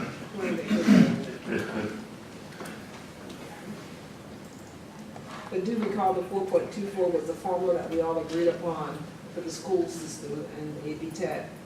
So the schools agreed to it, and we also passed it on to AB Tech, that we would show them how they can be predictable in what we expect to have available.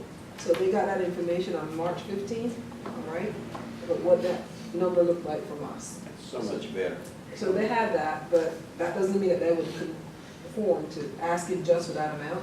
So you guys get to make the decision to follow that policy or to give them more. We can have that conversation. They will be here on the 7th in the meeting session. So on March 7th at 12, the schools will be here. And we have an agenda that you will hear first from Asheville City Schools, then Buncombe, and then AB Tech. And you can go through it at that point and decide if you want the placeholder that we have in place or you need to find additional money. We can have that conversation after the 7th. Why don't we do that upstairs where the people in the evenings can see it? That way they can come before all of us in the chamber. It's what we've done in the past. That's your choice. If the whole, so we have other items on the agenda. Do you want us to move some of those and make it that, or? Well, they've always came before us in the chamber, and that way the people at home can see it. That, you know, and then at 5 o'clock, as people are getting home, to be able to see what's going on. So I don't think that needs to be brought in here. Yeah, I would tend to agree with Mr. Fryer on that. But it's always been a good thing. You know, the one thing I generally would like to do that too, but we also don't want to be here at 11 o'clock at night and exhausted and making bad decisions, right? So we get paid for something, so if we're here at 10 o'clock, it's okay too. No, but I don't want to get at the end and be like, so we need a trade-off on that. If we have to do it, They we got a need certain amount of time. you know, I mean, as you guys know, and I've shared this with the commissioners, I mean, I'm very interested in taking a little bit deeper dive on some of these budget issues in the schools that we have. You know, I think mostly in the past, what happens in the budget process is they come in and sort of assume that they're going to get at least as much as they got last year, and then whatever additional amount of money they want, they basically explain, here's what the additional needs are, and we spend our time talking about, how much, we can support that expansion budget. I am interested in, looking at some of the achievement gap issues in the school systems as part of this budget process. Some of the numbers are they're just terrible. But the achievement gap's only in one section of the store. No, it's not. No, it is not. It's in Buncombe. It It is. absolutely is. And so that's part of the reason, we've had some meetings with this school board, with some members of the commission and staff, and I've said, I think the whole commission's gonna wanna see this information, because they've got great data. It's not all the data is not what you wanna see, but they've got great information. So I would really love for them to be able to share that with the full commission, maybe not in as much detail as in some of the kind of, meetings they've had in the past, but I think it would be great. In the county's budget work session last week, they also presented a bunch of great data. So I would like to give them a little bit more space in terms of the time for the conversation than we have in past years. So for those reasons, I'd love to do it in the evening, but depending on how much other business we have to do, we need to think about what's realistic to get done on that day. And maybe we do it, and we can always, not everything needs to happen in one meeting. I mean, we're not going to solve all this stuff in one meeting. So They were prepared to come and do a full deep dive into their data. Well, it's called, what I'm calling this is, that's the most transparent area that we can do this in. It's upstairs. And that's, we're looking at transparency. We keep talking about transparency. Transparency is us in that chamber. That's where all the cameras are, where everybody can go on everything and watch, and they can watch it on TV. Some people don't have computers, but they can see it on TV. now, are we broadcasting this? We are broadcasting this. So It's not like we tape it, and it's but it's so the people watch the government channel. Right. Well, one possible kind of in between is we could do something in the afternoon, more like 2 or 3 o'clock, so we have a little bit of time to get some presentations done before the regular 5 o'clock meeting. But we could do it upstairs. So we could maybe kind of start a little earlier than usual, so we're not there at 11 o'clock at night. Yeah, then But still keep it broadcast. Do that upstairs and broadcast it. that's the way to do it. What do y'all think? What do you think about that, Arthur?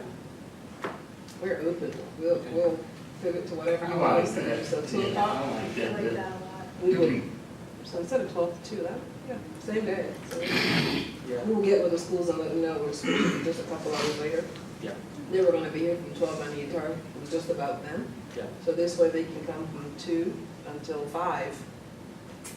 Really? Yeah. Didn't we have the early childhood deal scheduled? Not sure if you can. Not for May 7th? Oh, it's not? I don't think it's on a, I don't think it's on a premium. Yeah, it was May 7th. It is May 7th? It is May 7th, yeah. That's what I'm Oh, it's, I thought it meant as an agenda item. Okay. Is that from 2 or 2:30 to 2:30 to 4? 4, which is Commissioner Whiteside's. Can we switch that to 12? Can we switch that to 12? We can be flexible. That's a good point. If you did it at 12 till 2 or 1:30, and then at 2 o'clock you'd be along there, but at 2 o'clock then we can like the schools. Yeah. I really would like to have the opportunity to have more time with schools for that 3-hour Oh, we could switch. time frame, so we can really dig in to our questions. I'm fine with it. That way, 2 o'clock. well, because at least we're in the process of working, not stopping, and we got 2 or 3 hours to go home or do whatever.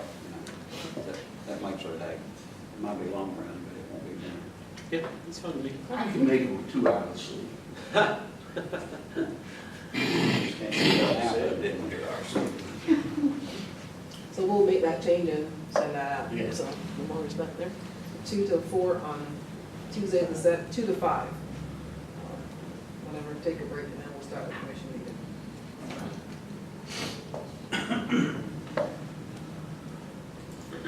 All right, what else? Other things, other feedback, other thoughts on the budget?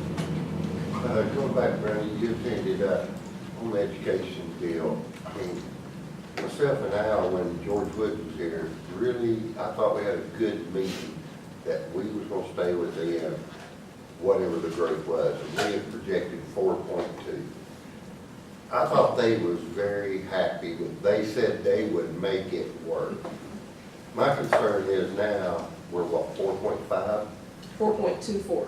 4.24, so we're right where We said it would be. we said. But we, I mean, nobody's got a crystal ball, but what's gonna happen in a couple of years? This economy is not gonna continue to go the way it is right now. Right. And we dropped down, and they've agreed, I mean, I was hoping they would come in and say, hey, we'd like to put, 0.75% back in reserve for the future, and we need it, and now I see they're wanting more. Is that what you're? I did hear the initial budget presentation. I didn't have the number of like what the 4.2 would be there, so I'm not sure if it was, I don't know. I wasn't sure if it was at or above the 4.2% amount. But their job is to ask you for what they're true, and then you can either keep to that plan of 4.24, or you can decide to go up or down. But, so we will send you what they sent us, the PowerPoint that they sent us. We will send that to you right after this meeting. And then they will come and decide what they want to ask you to do. Right. But they did agree to 2.4, you're right. Yeah. And that's what we built our budget around. The preliminary budget right now has a placeholder for 2.4 now. 2.24, 2.2, 4.2. But Of course, I like the other In number. the future, if it is 2%, we would show that number to them, and our job would be to try to hold them to that. And that's why I'm glad we're gonna do it upstairs where everyone can see it, because you know what's gonna happen. They're gonna get it, and they have not broadcasted that, hey, they have agreed to give us the growth. Right. But whenever the growth slows down, they're gonna say, commissioners cut us again. I want it to be made really in public that this is what we agreed to. We want to stand behind it. I wish they Well, somehow look at a reserve. I think that, unfortunately for us, the spend is always gonna be there. People can spend it how they want to. But, I like giving them a number.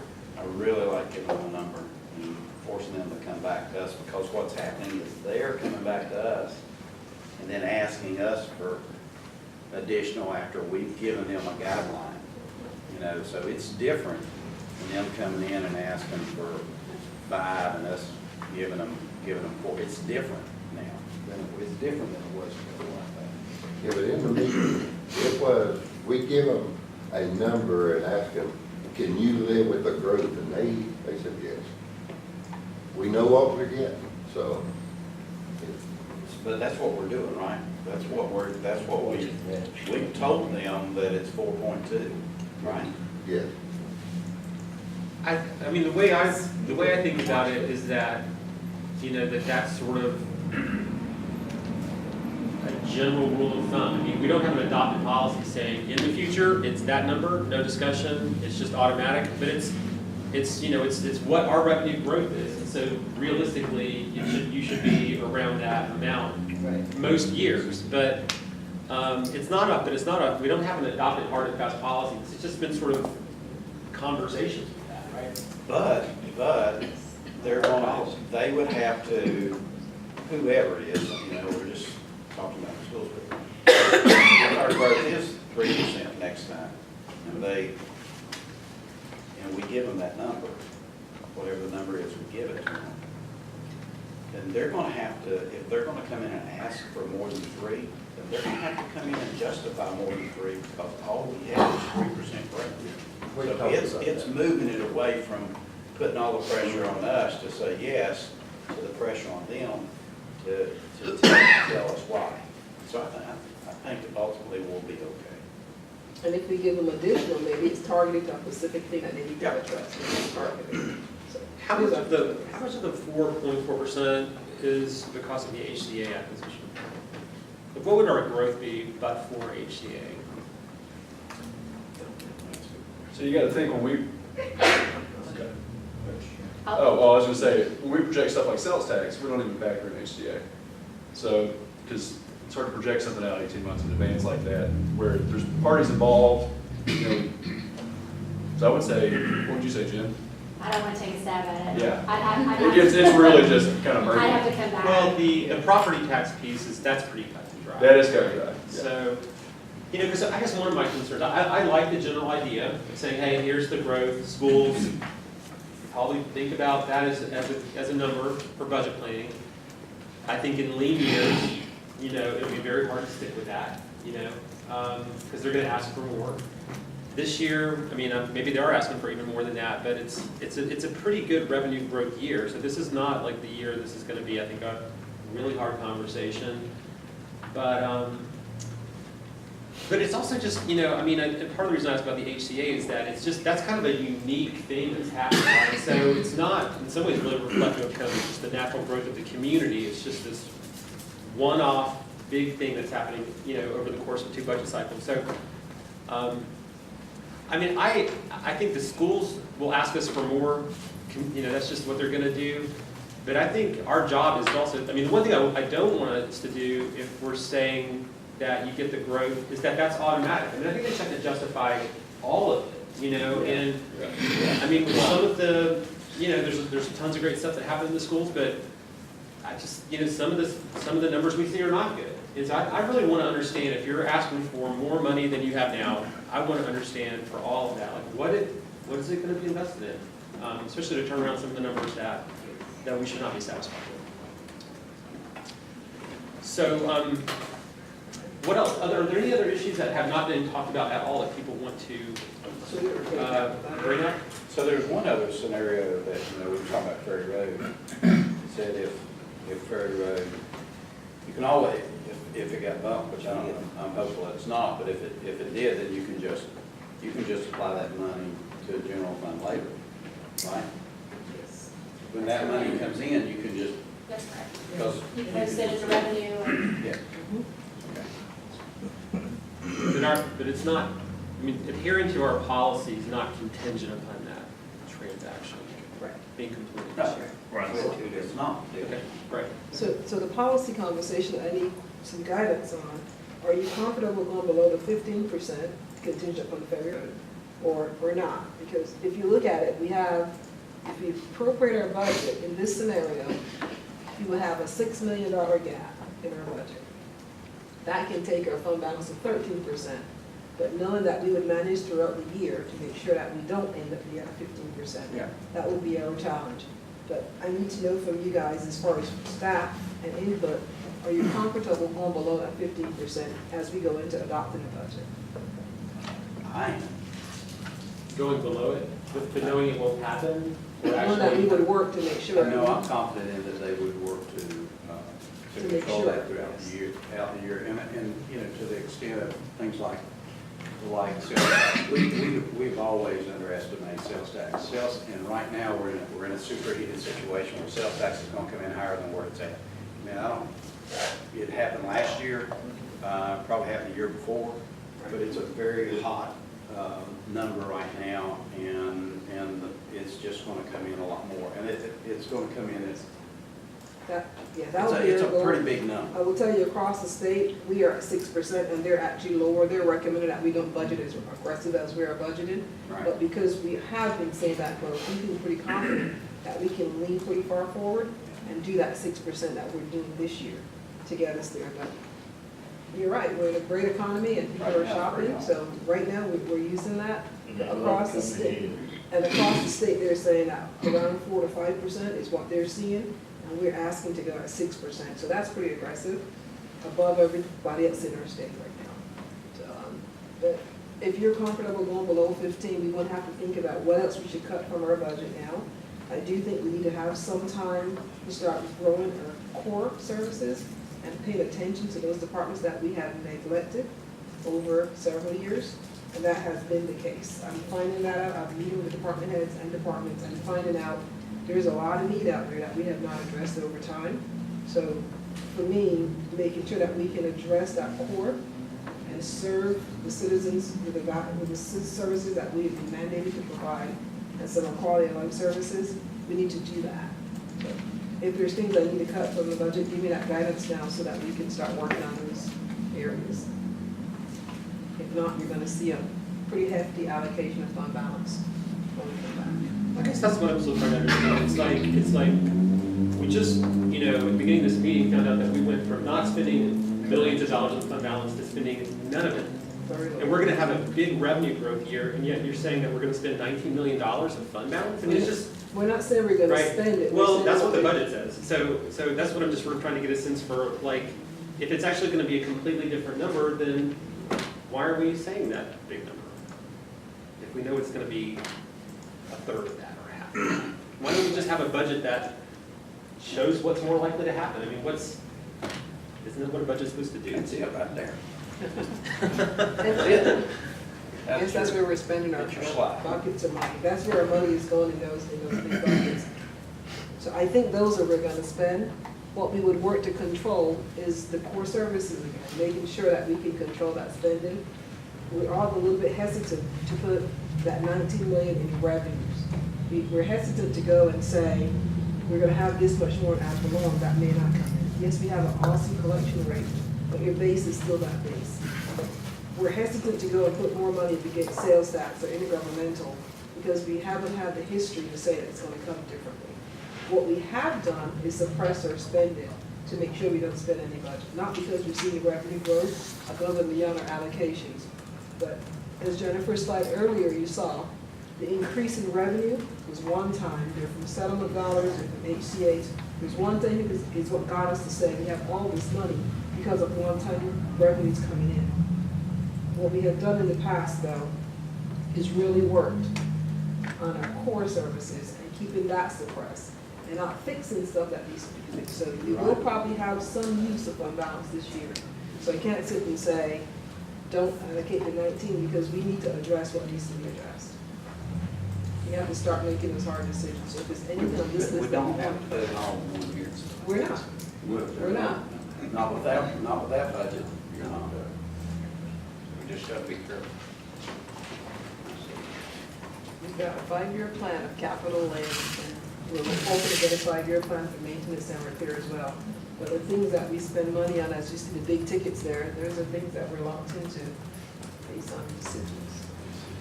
Yeah, so, I mean, I don't want to sound stupid, but the affordable housing increase 2.325, that's one time.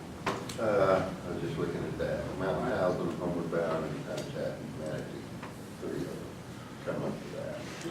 So those were like original, so 925,000 was earmarked for the East Haven Development Spartanova. And then that left in 1.4 million placeholder surrounding decisions made by this board related to future affordable housing projects for 2020. That's just your point. So you're saying there's, in addition to projects we've committed to through past votes, this budget assumes an increase of an additional $1.4 million for the coming year's budget cycle for some other to-be-determined project or projects. So for 2020, East Haven is 925,000. We don't have any in 19 because we agreed that that would be a 2020 payment, beginning payment. Right. So 925,000 is in 20 for East Haven, and then 1.4 million, which makes up to the 2.325 million for 2020. 1.4 million is an additional amount that is available currently for you all's. Got it. So between the Homeward Bound, the Habitat, various other ideas, we need to make a decision. You got a million for And if we spend 1.4 million, we'd be right on. If we spend more or less, then it would move that number up or down. Or if you want to take that out this year, I know that the housing committee's been needed and working on that. So we want to make sure if that work is going on, that we have some place on for that. Yeah, that's good. You can dial it back or you can do Yeah. that. Same thing for the early education. We made that commitment of 3.6 annually, so that's just not a one-time. Commissioner Belcher, to your point, that's just an annual appropriation. That's going to be annually recurring. So that's there as well. Okay, so that's a placeholder, right? So, but fund balance is a tool that y'all, I mean, that's what y'all do. I mean, that's what y'all do, right? I mean, y'all work within that to make sure that the needs are met and taxpayers are protected. I mean, it's not, it is a emergency fund, but it's not been used for an emergency, hit the wall kind of thing. Yeah, which we pray that, that type of thing doesn't happen. It's more used for this discussion, to handle the budget for the year so that the taxpayers are protected and the services are met. And one of the things we committed to when Jasmine asked us to go back and look at how we plan that philosophy and our policy around how we would bring forward fund balance going forward.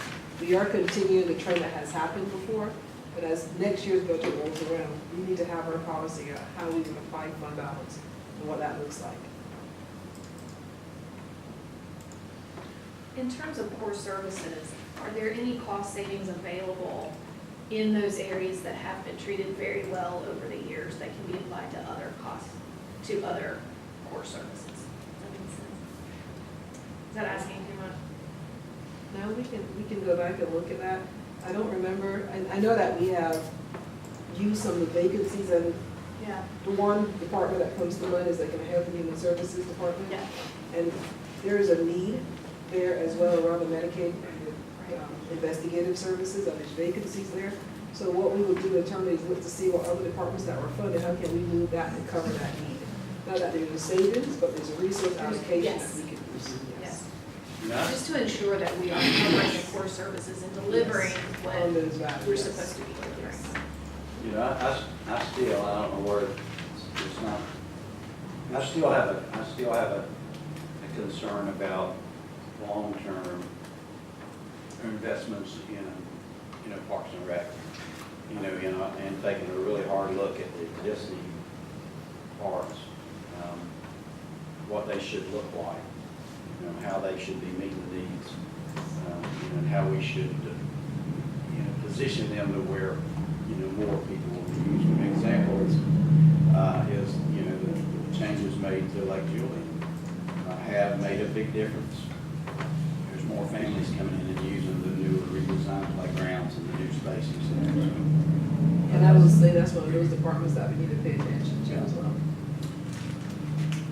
I've got just a couple of thoughts. One is, I definitely don't want us to actually go below 15%, right? So I want to be clear on that. Even if we do end up saying our budget forecast is use of fund balance, I would only be open to considering that if there's a very clear understanding that active management of the budget would result in it staying above 15%. Yeah. At a minimum, my hope is that we stay kind of more comfortably above it. That's one thought. I'll also just say, and I know this is not going to move the needle dramatically in the context of this whole budget, I do kind of feel like, I'm glad we're doing the $15 an hour policy, and I'm glad we're looking at other things to address, kind of equity within the organization. I do feel like one place that we ought to consider in terms of savings is on the paid vacation leave policy, where our current policy is definitely an outlier in the state. I think there's only one other county that we look at as a peer that does that, and I think it saved $1 million if we did it. So to me, I think we should be, addressing equity and making, investments where we need to, but that's one place where I just feel like it's not, it's a nice benefit, but I don't feel like it's as important as some of the other things we're trying to do personally, so I would throw that out. Chairman, even on that, so not having the history and in trying to project what annual leave sales or leave sales may look like in 20, I think we were around 600,000. It's not a monster. But it's with 40 hours. Yeah, roll cut it out. Year, 40 Yeah. hours. Yeah. So- Go into the 40 hours. Yeah, since you cut it back, that has trimmed that number. But that's one part we can look at, but if we're not gonna go below 15%, that means there's a $6 million gap that we need to talk about. Is there any openness to look at some of the top items on the list? Do we need to put aside 3.5, well, that's the school's money, early education and affordable housing groups, those larger ticket items? Is there any way that we can say, not get there all in 1 year, but we take our time to get to that 3.6 million for early education? Or can we look at the affordable housing funds that has additional 1.4 that's not allocated and pull some of those things back? those are our priorities as a county.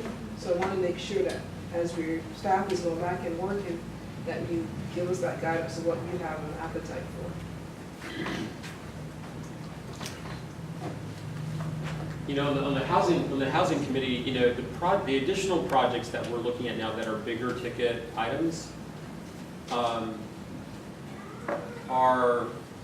of them are multi-year projects. So I think there is probably some flexibility in terms of what year funds, you know, would need to be drawn from. So I think that's anyway. So there could be some ways to try to manage when expenses occur and things like that. And so we can certainly kind of think about the number we have here and think about how to work with it. At the committee level. That will be helpful because we need to bring forward a recommended budget in May. So That doesn't go below 15%, if that's the will of the board. If you're willing to go below that, let us know so we know what gap we need to work on. Well, if you're able to manage through that, I mean, that's a big question. If you're able to, if it's, you know, just under that, and you're able to manage through that, I'm 100% comfortable. Because I believe the revenue's going to be there for the year. The other thing too, on early education, you know, we had a pretty lengthy discussion on something that everybody agreed with, but everybody didn't agree with the number. And we do not know how we're going to spend that money today. Well, grants are coming. If we did do an RFP and call them, there's a whole lot more asked than 3.6, so there's a need out there. 6 point something. Right. So over 6 million of grants, That's just requests. Yeah. Yes. But Rachel, but we had talked that we might not spend it all the first year, right? Actually, we talked that we would spend it the first year, but that we might look into doing 2 cycles of funding within the year. Is the last correct question I had. Yeah, we had a meeting that you wasn't at last week, and we was talking about it. Talking about spreading it over 2 fiscal years? Last week, when you wasn't here, we talked, there wasn't 6 million, we got 3.6, and the question was asked, are we gonna spend it all the first year? And said we hope not, but possibly we can. Correct? Well, we passed the resolution, it gets the funding level to the 3.6 annually starting in the first year. And I think in the early stages of the committee, we talked about there might be a need to do, based on what we see in the applications, that there might be the opportunity to reserve some of the funding for later in the fiscal year. But I think the volume of applications that we saw speaks to the fact that the need far outreaches even what the 3.6 is providing. We've talked about that for the time. So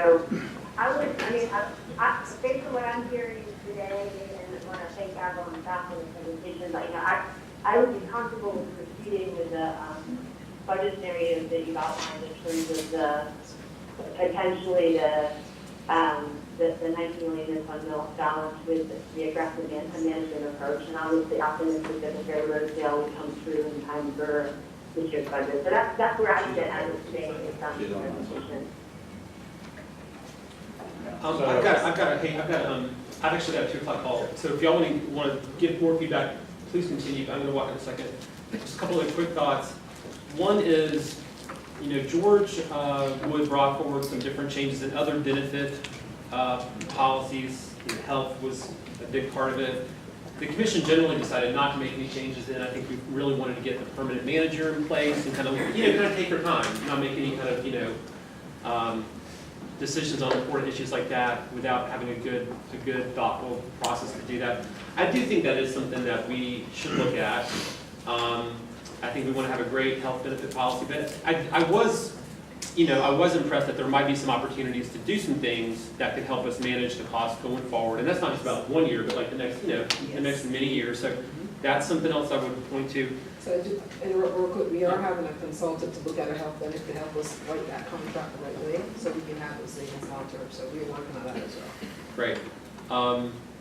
And then one last thing I want to say that's not on here, and it's not a huge ticket item certainly compared to some of these other items, but there are some transportation issues that I would be interested in talking about further in the budget process.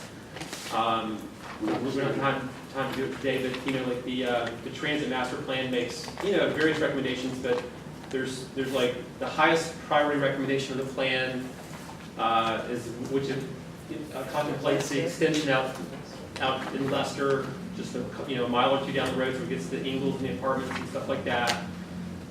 There's a few things like that I think we should take a look at that I'd be interested in talking about more as we get through the budget process. So that's one of the things I want to Because we have to mention. make sure the city can time that in this year as well, so. Yeah. Okay. I've got to take a call, but y'all keep talking and y'all adjourn when you're ready to. So, since you're talking about the healthcare, Avril, since you weren't here before, and you're talking to consultants, the company that I was with before, I'll give you this example because I think it's a pretty big deal. Clayton Homes has manufacturing facilities all over the country, and they, for 40 years, had conventional break rooms, which were tables and, and Coke machines and whatever. And people would bring their lunch, and you had refrigerators out. Well, they made a commitment, and I know they have at least 30 manufacturing facilities. They made a commitment to spend $1 million per manufacturing facilities on what they call a green cafe, which was a cafeteria. $1 million per facility. Did that because they wanted their people to not be drinking Cokes and eating cheap, nabs. Or some people in here are going like, what the heck is a nab? If you want to know, we'll tell you, it's a Lance cracker, but anyhow. So having that, that's what it is. The press shuts up. But anyhow, you're not going to address your health costs until you address and make incentives and provide investments in their health and allow them to be able to, they built gyms there. So you don't have to build a gym at a manufacturing facility because you're gymming all day. Okay, so what did you do? You built a cafeteria so that you could address the food issue. And so, there are families that work for the county that if you really want to cut it, then you invest in their health. Not in a token way. And I think we do invest in health now with a lot of things we do, so how do we make that more visible and how do we make sure that becomes part of our routine and program that? So I would challenge and say that the county does not. I would say if you will take and compare the county to let's just forget the math right now, okay? If you would compare to other corporations that are well-run, that have high efficiency, that we want because that's return to the taxpayers. Healthier people are more productive, costs drop, and in some cases you can do more with less people. But I would challenge that that we really do an assessment, we compare to corporations, not to counties, but we don't have the programs that we need. But I think the investment is there, the program needed to follow that. So that's one of the asks we have from one consultant to help us write that program so that investment is clear. We know that there's incentives, so if you do this, there's an incentive to do that. That piece is lacking out from our program. So we're going to work on that and you'll see that at the end of this year. So when we have open enrollment for January, we'll be rolling that out to the employees as well. And I think we have to be very careful too about addressing the healthcare and the benefits piece before we address the pay inequities. I think it's real tricky as you start talking about that and looking in terms of employee retention as well and hiring. Make sure people are paid and that We're not just cutting people's benefits for the purpose of cutting the budget. And I think people stay here I wanna because of thank everybody benefits. for telling the taxpayer that we gotta make sure that we do all this, and you just keep on paying your taxes. There's people that get $700 for making payments on their taxes, property taxes, and they don't have the money to do it, and they're not payments. So I just wanna make sure that these people understand where we're at too. We just keep on spending. Was there anything else on the list that we need to be talking about as we go through? Because our goal is to see you on the 21st with a balanced budget. I heard Jasmine said she's fine going below 15. You said fine, Bill. You said, Commissioner Brown, said no, you're not good against going below 15. So I've got 2 and 2. Anybody else? Go below. You can go below? Yes. You can go below? Yeah, because Okay. we can manage that. All right, so I've got a majority that says that we can look to go below, so we would work to bring back the balanced budget that is not egregiously below that. Where we don't have to cut the programs that we're doing and still try to balance that budget, so. That's what I needed from you guys today, some guidance, so I want to say thank you. If there's anything else you need for me to focus on, please let me know. If not, we will keep you in the loop, but keep working through that we can have our budget balance. Great stuff. Y'all, could that be? It's online, it's online right now. It's online. Did you want a printed copy? Print it, put it on our desk? That's Yes. awesome. Absolutely. Yes, yes. Okay, I guess you'll have to adjourn the meeting. Is there anything that she wants Yeah. Oh, anything you want, different in your budget? anything you want different? Nope. Did not hear about Orchard Park. You know, I'm not going to out there on her fence. We're working, You want me to that's not adjourn it, it? we have that. Want to get done, sit down before I'm done. We did have the answer to the 3 questions, if you want to show it, I do have a tool pump upstairs. I was gonna say, we'd be more than We get it happy later. to send that We information get out that. to you. Send it to you. I think, yeah, we need to be done. Okay, Jasmine. Thank you. Okay, then we're going to adjourn. Second. Second? Yeah. You are adjourned. Yeah, Thank you. yeah, we're adjourned. All right. Thank you guys, I appreciate your time.